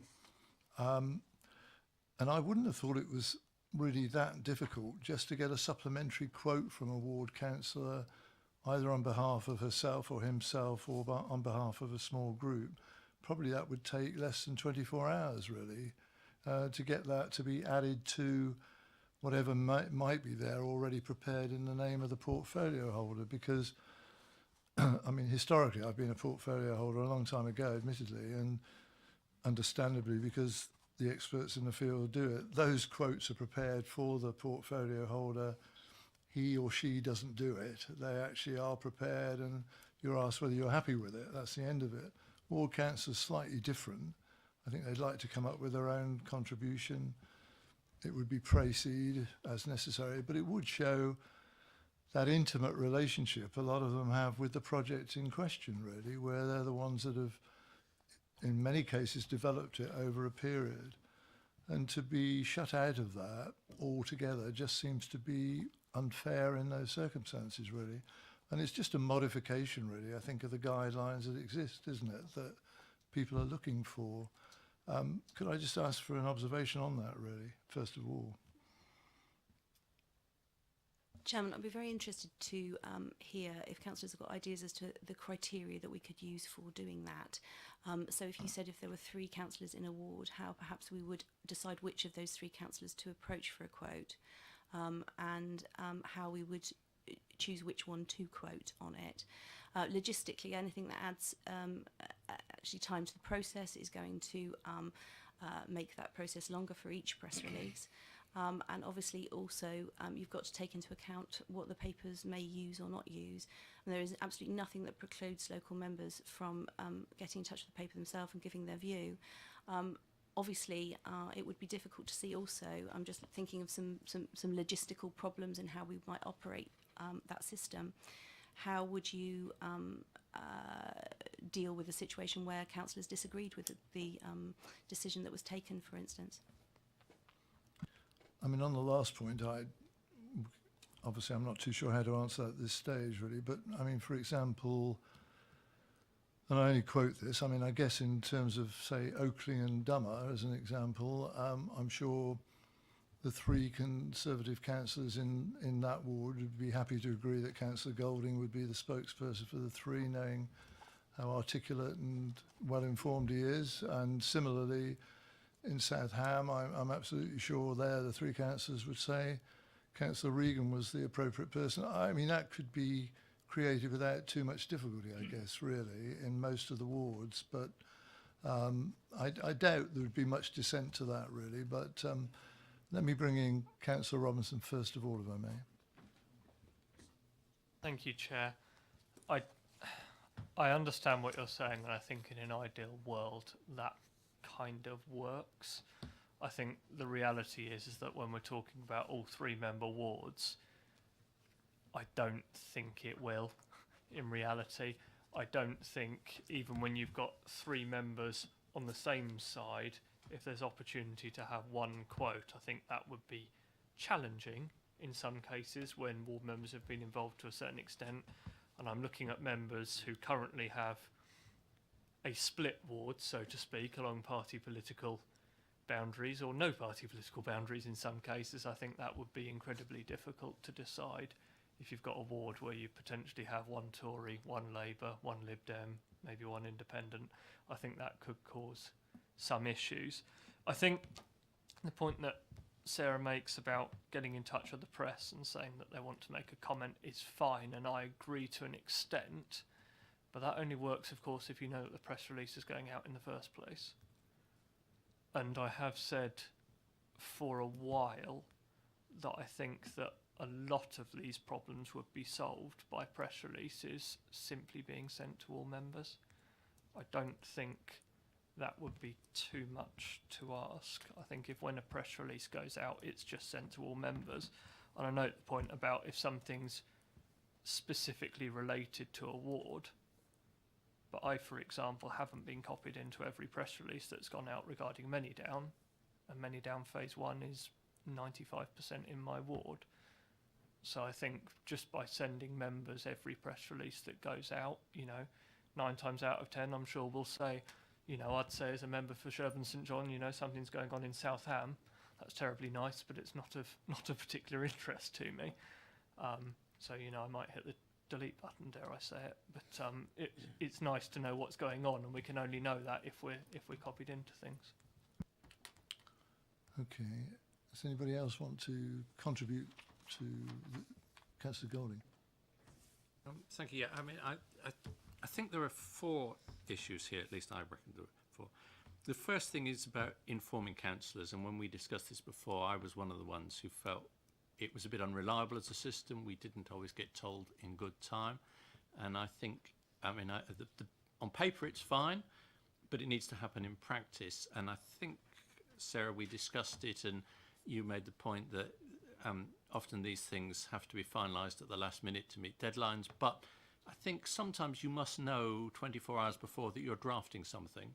And I think if something is clearly of interest to ward members, they could be alerted to the drafting before the thing is finalised. and certainly what is promised needs to happen. Members need to be told before the thing goes out, but I think ideally they should be told 24 hours before, and if you can't give them the final version, you ought normally at least to know that something is being written. Quoting councillors, have a lot of sympathy for the specific examples that have been given that were rather clear cut, but I suspect that in practice it wouldn't be workable, apart from the 3-person issue that's already been discussed.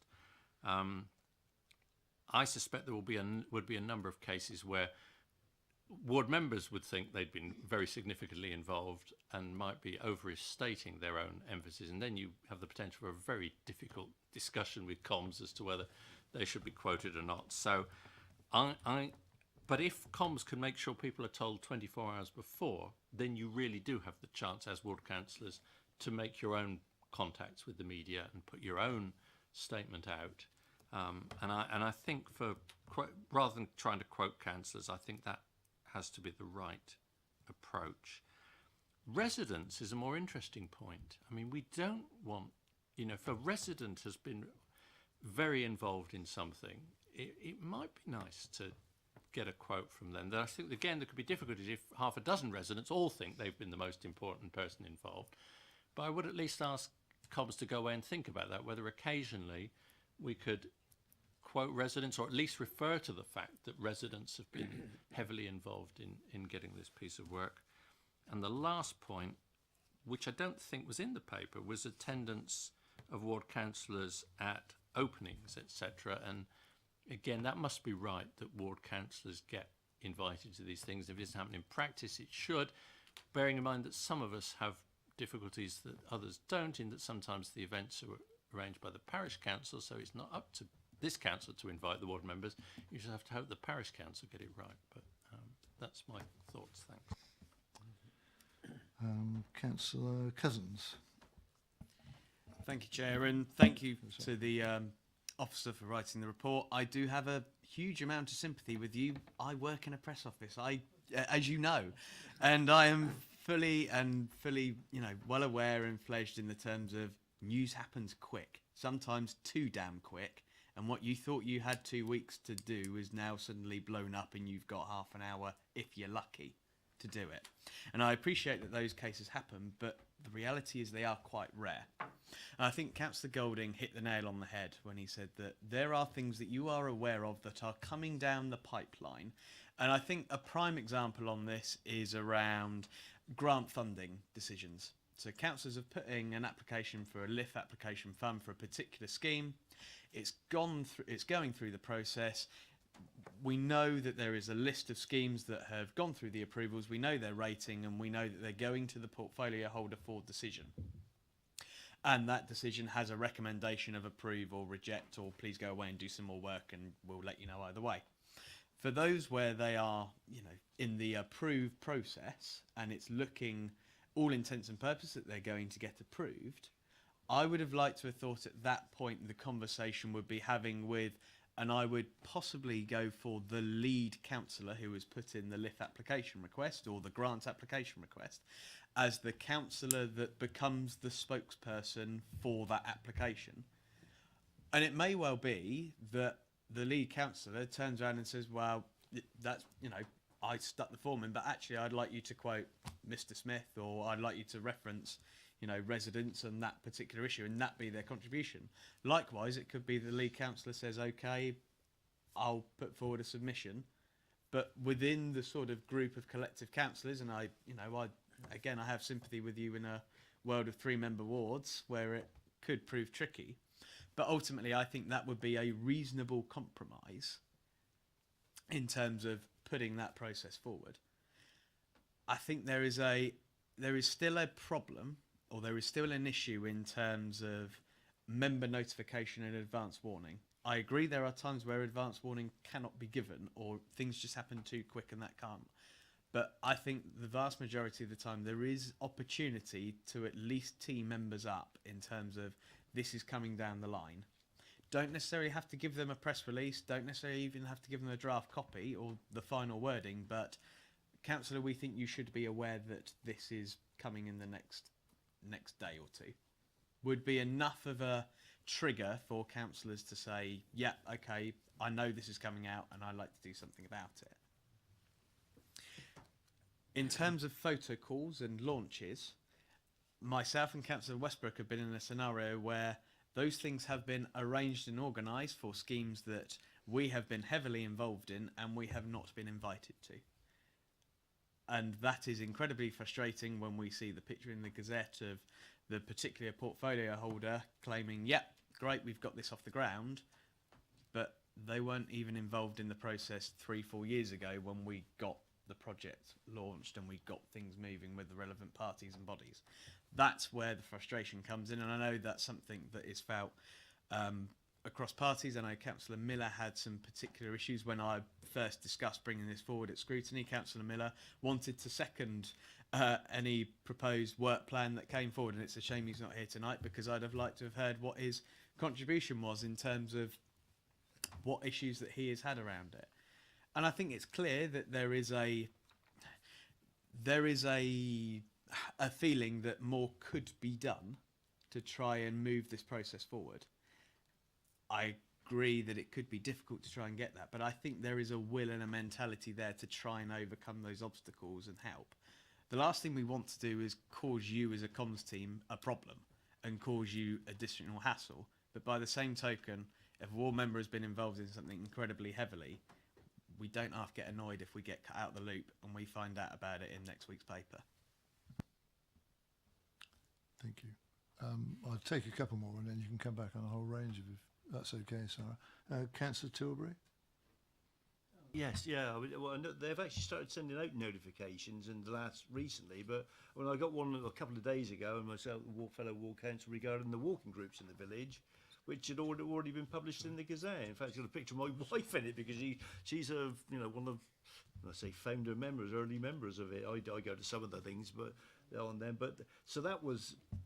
We already knew about that, but of course the most obvious one, of course, was a few weeks back when we had the controversy over the recycling bins, where it was all over the Southern News. We were a bit, luckily my wife had happened to see it, I didn't see the thing, so I was sort of aware of it, because we were getting phone calls from residents, because obviously one of them was in over in there. We were getting harangued about this, but we officially knew nothing about it. And yet, so it was on the Southern News that day, and we received an email nearly a week later. That was just outrageous, I mean, that was something we needed to know about straight away so we could at least explain the decision, whereas we're getting, attacked from all sides and people are attacking the council, because in that position it's a decision of the portfolio holder, but it's the council and the councillors who are getting the blame for it. Are we all completely stupid? Are we going to improve recycling by taking away the bins, etc., etc.? And I'm sure you've all had it to one extent or another, and that's the sort of thing, that where we're impacted in that case. If those things, if someone's going to go on the Southern News, it's probably a good idea to tell us, before they go on there. Thank you. Thank you. Thank you. Councillor Fortner. Thank you, Chair. Yes, on the 3 councillor wards, should Evingar be created, that will consist of Councillor Sanders, Councillor Isaac and me. I wonder if you will ever contact me, Sarah. But there we are. on a slightly different tack. Oh, incidentally, Councillor Cuslands, I always look forward to your accomplished performance on South Today, which I think you must have been on about 3 or 4 times in the last couple of months. But on a slightly different tack from what's been said today and what's in the guidelines, and it is the guidelines, I wonder if we need a paragraph or a section for the benefit of councillors on a risk analysis, because I'm acutely aware that councillors can be stitched up, asking for quotes when they didn't realise they were being asked for a quote. We've got fake news. We were encouraged last year. I went on the course for social media. And that's a minefield in its own right if you put something on your Facebook page. And there are other possible pitfalls that councillors could fall into. And I wonder if a paragraph bringing that together might be useful. Thank you. Councillor George. Thank you, Chair. Yes. And looking at the practicalities of this, I'm just wondering, I know we have time constraints and we've got to work within protocols and things, but certainly I would have thought actually perhaps, you know, decisions are taken by officers or portfolio holders and what have you, but often there's detail that's lacking. Those people wouldn't fully understand perhaps a lot of the detail. And actually going to some of the ward members could give you a very, perhaps a slightly different perception and a bit more colourful information that's available, and possibly photographs and things like that. So certainly if there's lead time coming in, to go out to the ward councillors for that sort of information, I thought would be a very valuable source and may add some colour to these sorts of things. And the second thing, I think, you know, the purpose of this publicity is, amongst other things, to inform, but also to make the local population feel good about the council. And I do think there's a very good point made that if we do fail to recognise particularly the involvement and the value of the local people who are involved in these things, it can be very poor for us. You know, it doesn't give the right impression, frankly.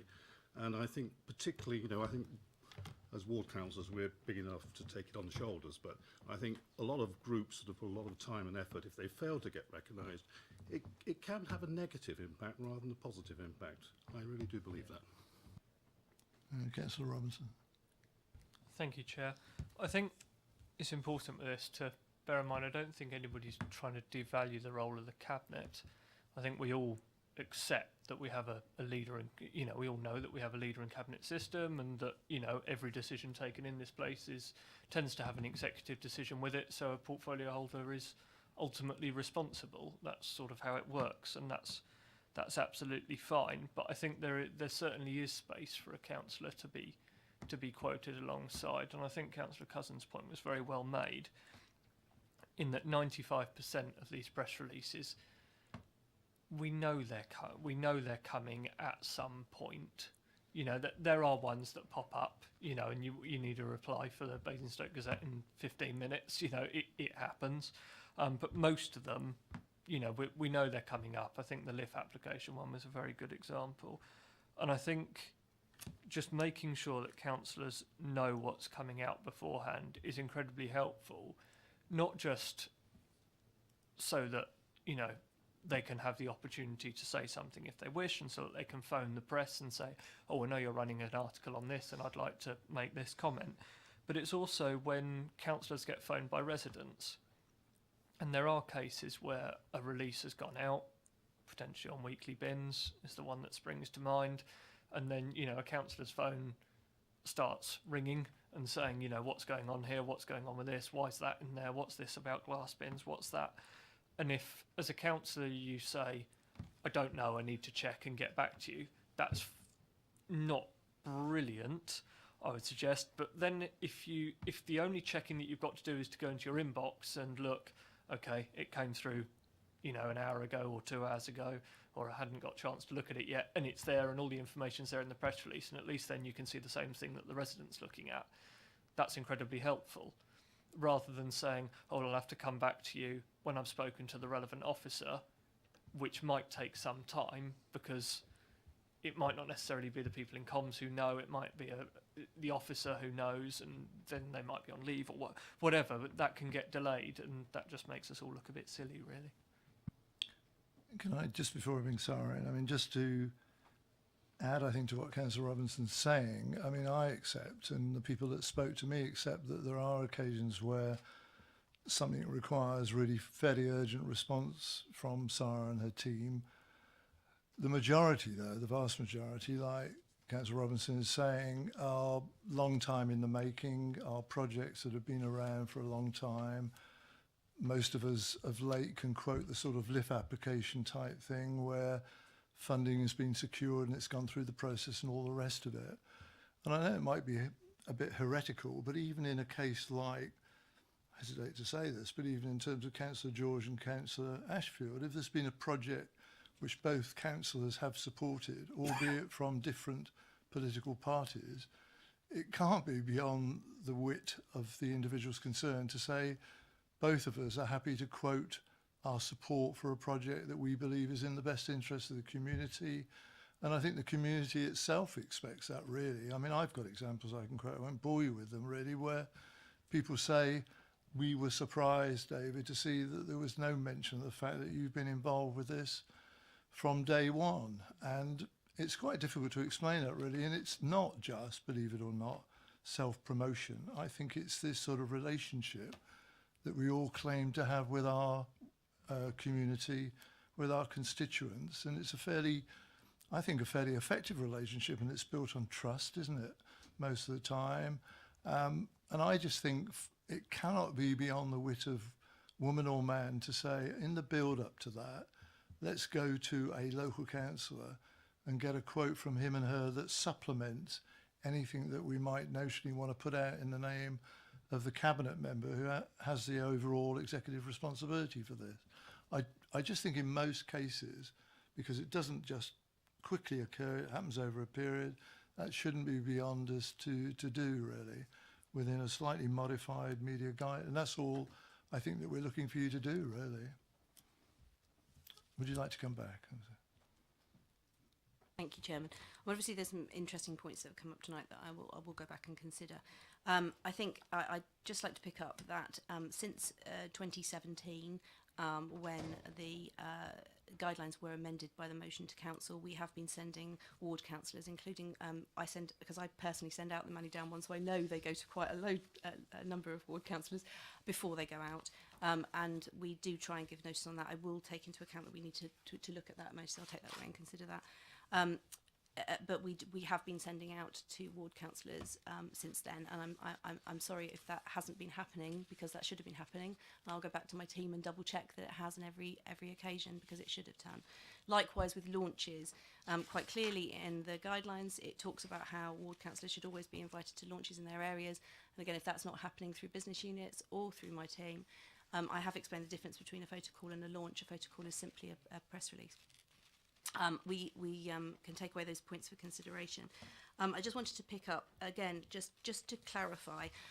So I have a team of myself and 3 communications officers covering the whole of the work of the council. Currently, so if I can give you an idea, last year we put out 196 press releases. We answered 552 media inquiries. We answered 762 social media inquiries, and 662 Facebook posts were put out, and 1,068 Twitter posts were put out. So we are working as a small team on putting out a lot of information about what the council is doing for local residents, and I'm just conscious of how I could take back to the team an objective criteria by which they could work out how they're not going to add 3 quotes to every local release, and how they would work that logistically without additional resource.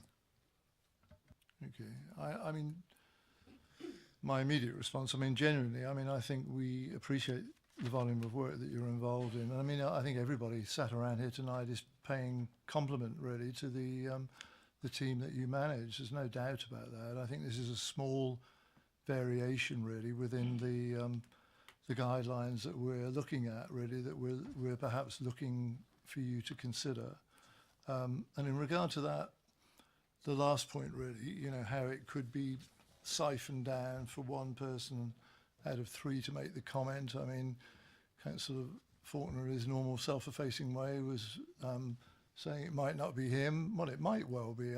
Clearly, Councillor Isaac and Councillor Sanders may say you're the best person, Graham, to make the quote for us, really. I'm sure they... But, that can be done, really, in many situations, I think. I know Councillor Sanders wants to come in. I'll bring you in now anyway. Can I just, coming up to 9:30, just ask people to agree that we'll go on for a little while longer, as it's 9:30. I need to just get your agreement to that. Okay, thank you.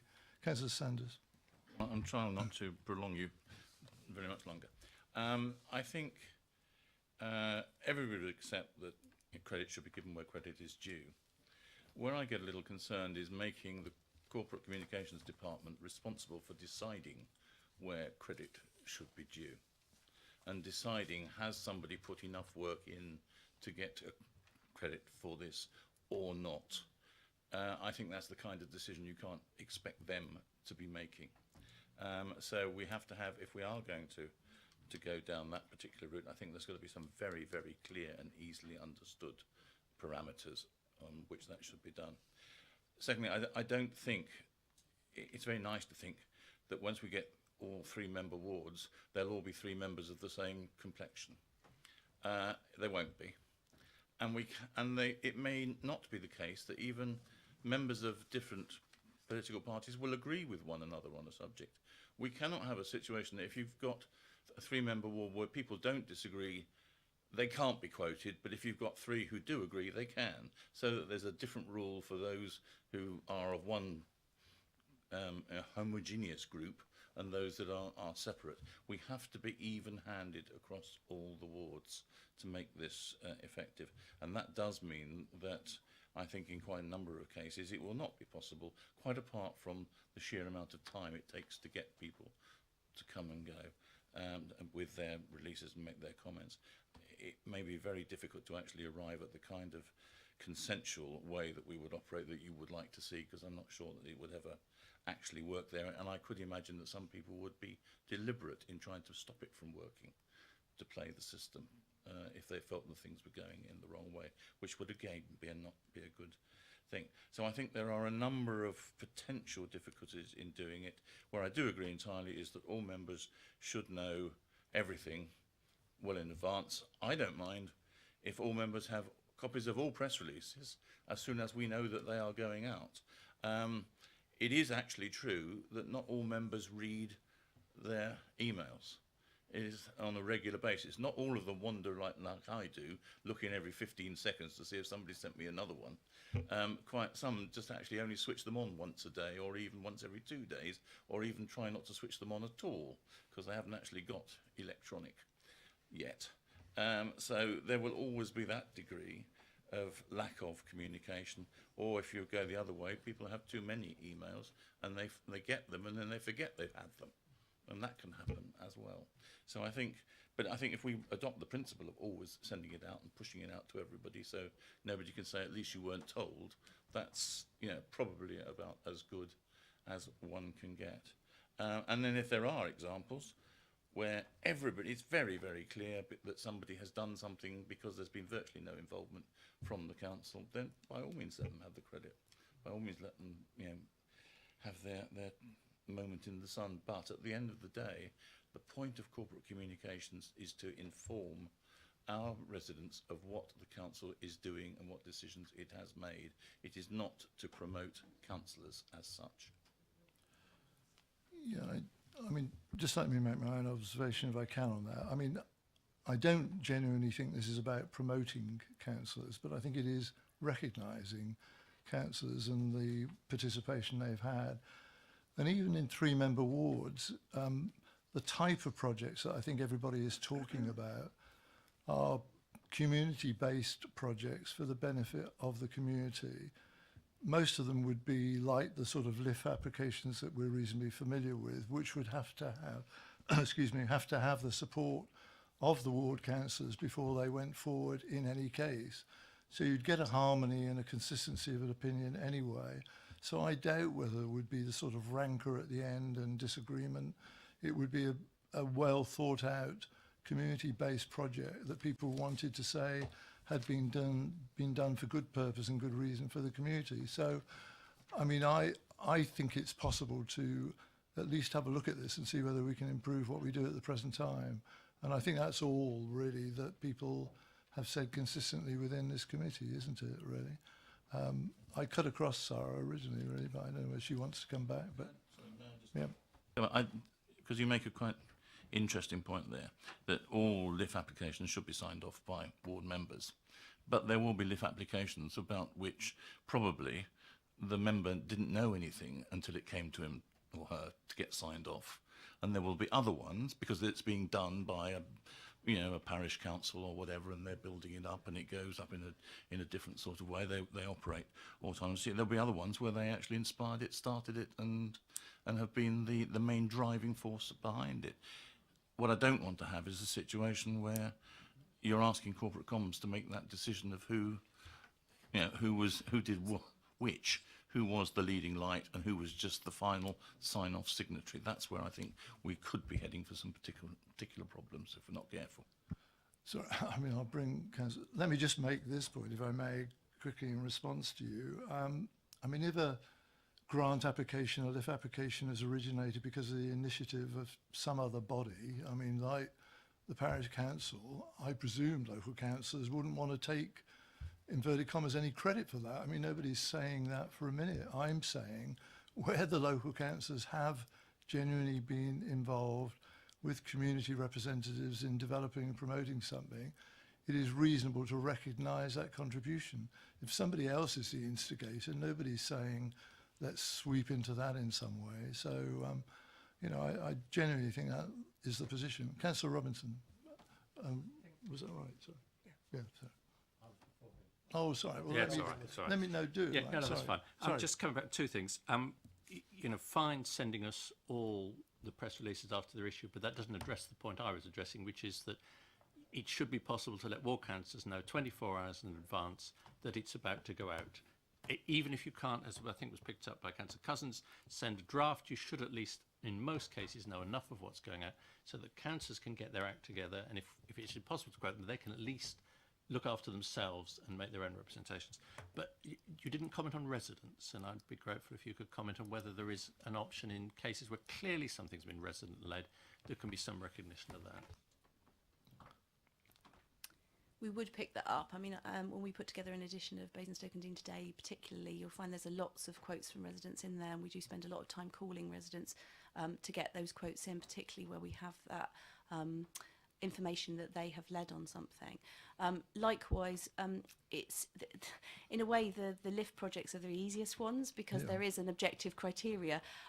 So, for instance, there was one recently with the Brookvale where we have actually mentioned that the LIFT application was put in by the local councillor, and we have named the local councillor because that's an objective criteria that we can use.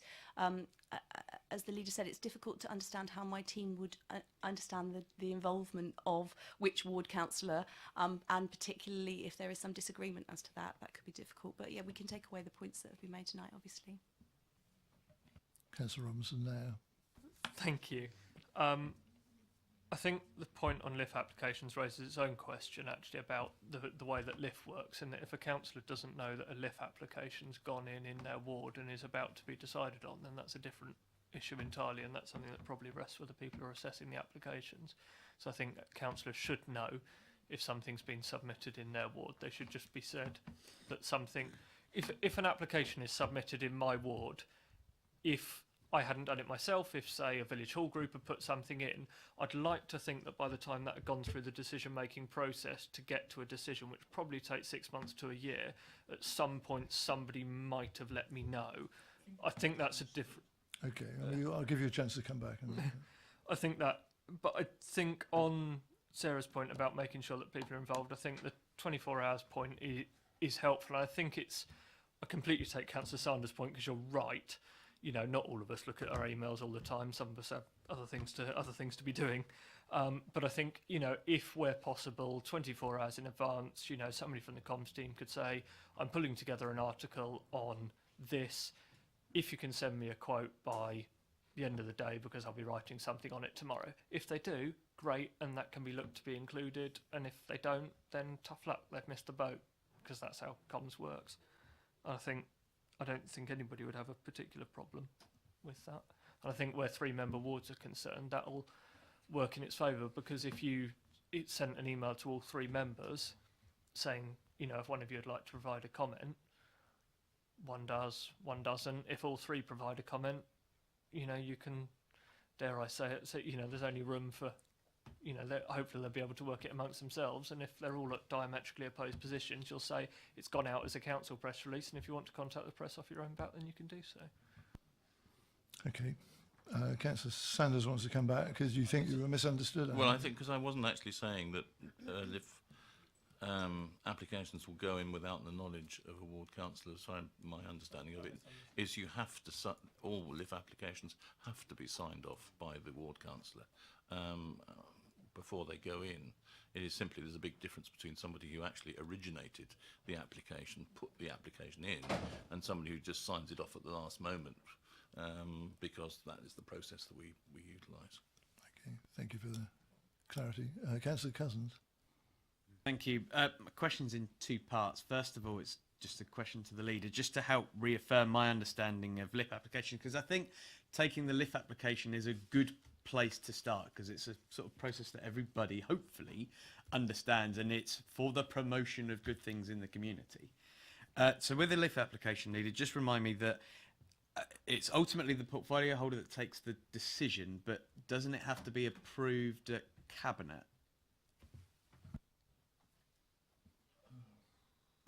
This is becoming a test on the LIF application scheme. I think that they get grouped, actually. It depends on the size of the application, because some will fall within the ability of the portfolio holder to sign off as a portfolio holder decision if they're over a certain size. And I think that figure is 250,000, something like that. Then it would go to Cabinet at that stage. Okay, that's fine. I think that sort of gives us a baseline of where we're going here. So ultimately, and again, let's think bigger picture, those ones that are over 250. The paperwork for Cabinet comes out a week beforehand, and at which point, Sarah, I'm guessing that you're already working on, okay, this this decision is potentially coming at Cabinet, and I need to arrange my resources within the PR team that they need to be drafting up this press release for this particular LIF application. Would that be sort of how it goes, or would you wait until the decision is officially signed off that you then task the resource to do the press release? Obviously, ideally, we get ahead wherever possible, but it's not always possible with 3 people working in a team that's doing all those things. No, completely acknowledge that. No, the only reason I'm thinking is in terms of if you're, where you've got the paperwork a week ahead, and you've got those LIF applications and those that are looking at approval and are being recommended for approval, at that point, you know, in all intents and purposes, the press office is working ahead of schedule, and it's already thinking, right, in a week's time, I can get that press release out and sign it off. I'd have thought at that point, that's an ideal time to drop a note to the lead councillor with the application, because it's all on the paperwork saying, this is coming, we're going to be doing a press release on this if it's approved. This is your opportunity to stick something in. That would be my recommendation in terms of how do you go about as a PR team trying to do that bit. I appreciate it's now an extra email that you once never had to do beforehand, but I'm thinking of it's a reasonable juncture in the process of which to get that ball rolling. With the LIF application, where it's been put in as by a councillor, so they're put in by various. I mean, we've done a press release recently which acknowledged that there were 4, I think, coming up, of which one was a local organisation, one was something else, and then one was put in by a councillor in a ward, and we did acknowledge that, and we would acknowledge that. The difficulty is that with as the leader was saying, with the normal LIF applications, it's the councillors are actually seeing it and then approving it before it becomes an agreed funding. So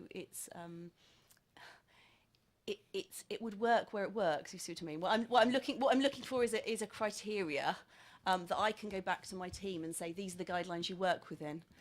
So on every project that's about award, you do X, if you see what I mean. And it's just the clarity of that would be difficult in all cases. So where it was a simple one like that, I see what you're saying. Again, I'm trying to work this through, working in the same field as you. I'm trying to work out what the heck would we do in terms of this process. And yeah, it's tricky, but I think there are opportunities, certainly with the easy wins. I think there's an opportunity to do that. Where it becomes a bit more cloudy is that example of the ward member has just stuck the signature on it because they've been approached by the community group. Look, we've got this application, please could you approve it for us? I know what I would do in that scenario if it came through. I would point you in the direction of the community group and say you might want to have a conversation with them about getting a quote, or I might even offer to say, do you want me to speak to them on your behalf and get them a quote for you? And I'd like to think most members would do that rather than hog the glory. And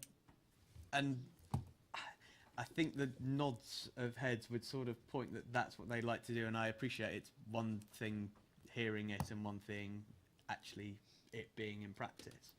But I'd like to think that that could perhaps be formed into some kind of step-by-step guide, not even a step-by-step guide, but some kind of framework that could be used to try and alleviate this issue.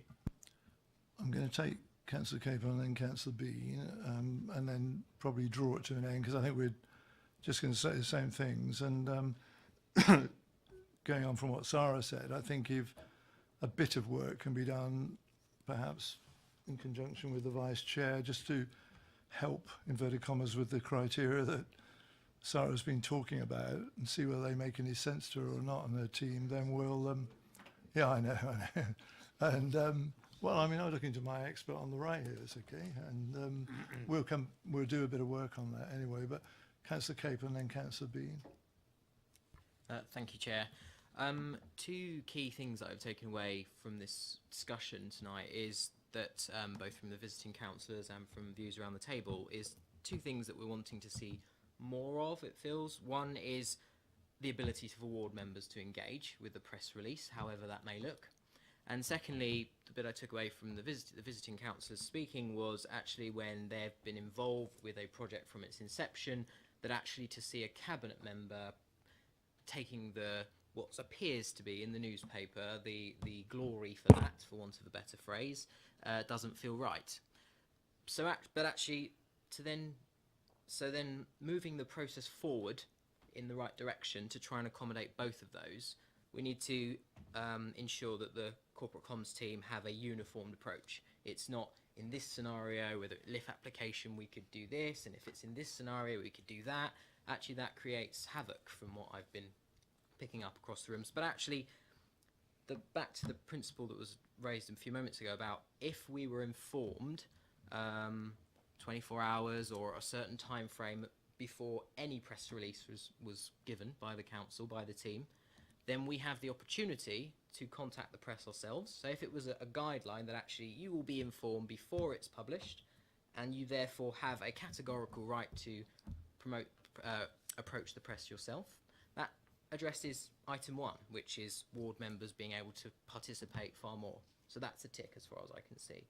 Secondly, in terms of the cabinet member bit, about if we revised our guidelines so that if a cabinet member is providing a quote in a press release, and they know, and it does have implications for who else is involved. If it's only about being the decision maker rather than being the instigator or having any involvement, that quote should never be read in that way. The quote given should always be simply about this decision has been taken, or the council is doing this, not I'm pleased about this, or any sort of angle on the quote that would seem to suggest that it was their idea.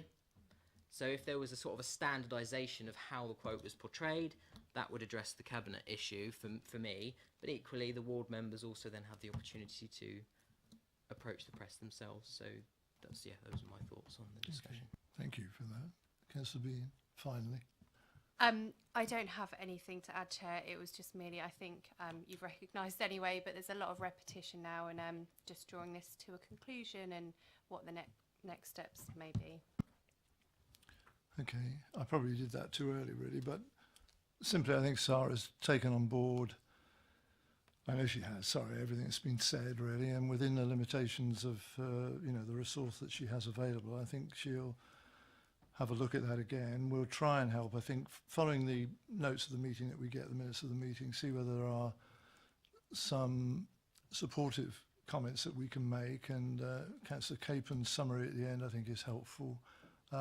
And we'll see whether we can, just improve really our understanding of and confidence and involvement in the way these things are put together, really. And I think, it will do a combination of things, really, if we're able to do all of that.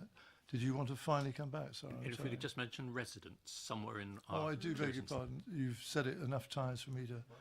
Picked up from your colleagues. No, it's right that you should. Thank you. Sarah, go on. Just a very quick point. If I could just clarify, when we're looking back through releases and seeing which ones were ward specific and not, are we just talking about projects that are specific to a local scheme or local project, rather than the example I was giving of, say, the group that just happens to be from an area, but as an example, or say the war memorial being cleaned and that having to go to the ward councillors for their comment? Councillor Cousins has just made the point. I was going to say it's the first, I think, isn't it? Yeah. Everybody's saying yes, I think, really. Okay, thank you all, and thank you, Sarah, for staying so late as well. I'm genuinely grateful. Thank you to the leader as well for your involvement this evening. Okay, thank you. Right, we've just got one more item, I think. I think that's right, isn't it? Item 9, which is our item that deals with our future work programme, review of work programme and updates where they might be in terms of lead members of task and finish group. It's listed on the 2 or 3 sheets under agenda item 9. I think I can just put it to you really. Are you all happy that we have already set out what we see our future work programme to be? We're looking forward obviously to the January 22nd meeting 2019, where there is already a couple of items that are listed. I don't expect any more necessarily, and then those for March 2019, which will bring us progressively towards the end of the working year really. So are you all happy with that? Yeah. Okay. Thank you all. Sorry, Councillor Robinson, sorry. Just a quick point. It would be remiss of me, given my tardiness to this meeting due to the ever-growing incompetence of South West Trains and Network Rail. I think we ought to, or I would be happy to, if other members are interested, if I can put a work programme suggestion form in. We often see Stagecoach here defending their oftentimes terrible record in our town. I think it'd be quite nice to have Network Rail and South West Trains here too sometimes. Just remind me, they are both privatised organisations, aren't they? That's right. Network Rail is not, and on Monday it was the signals which failed, so the nationalised part of the service failed and the private companies were unable to operate their trains, Chairman. Thank you, Councillor Robinson. Thank you everybody for your indulgence, your participation. I wish you good night. Thank you.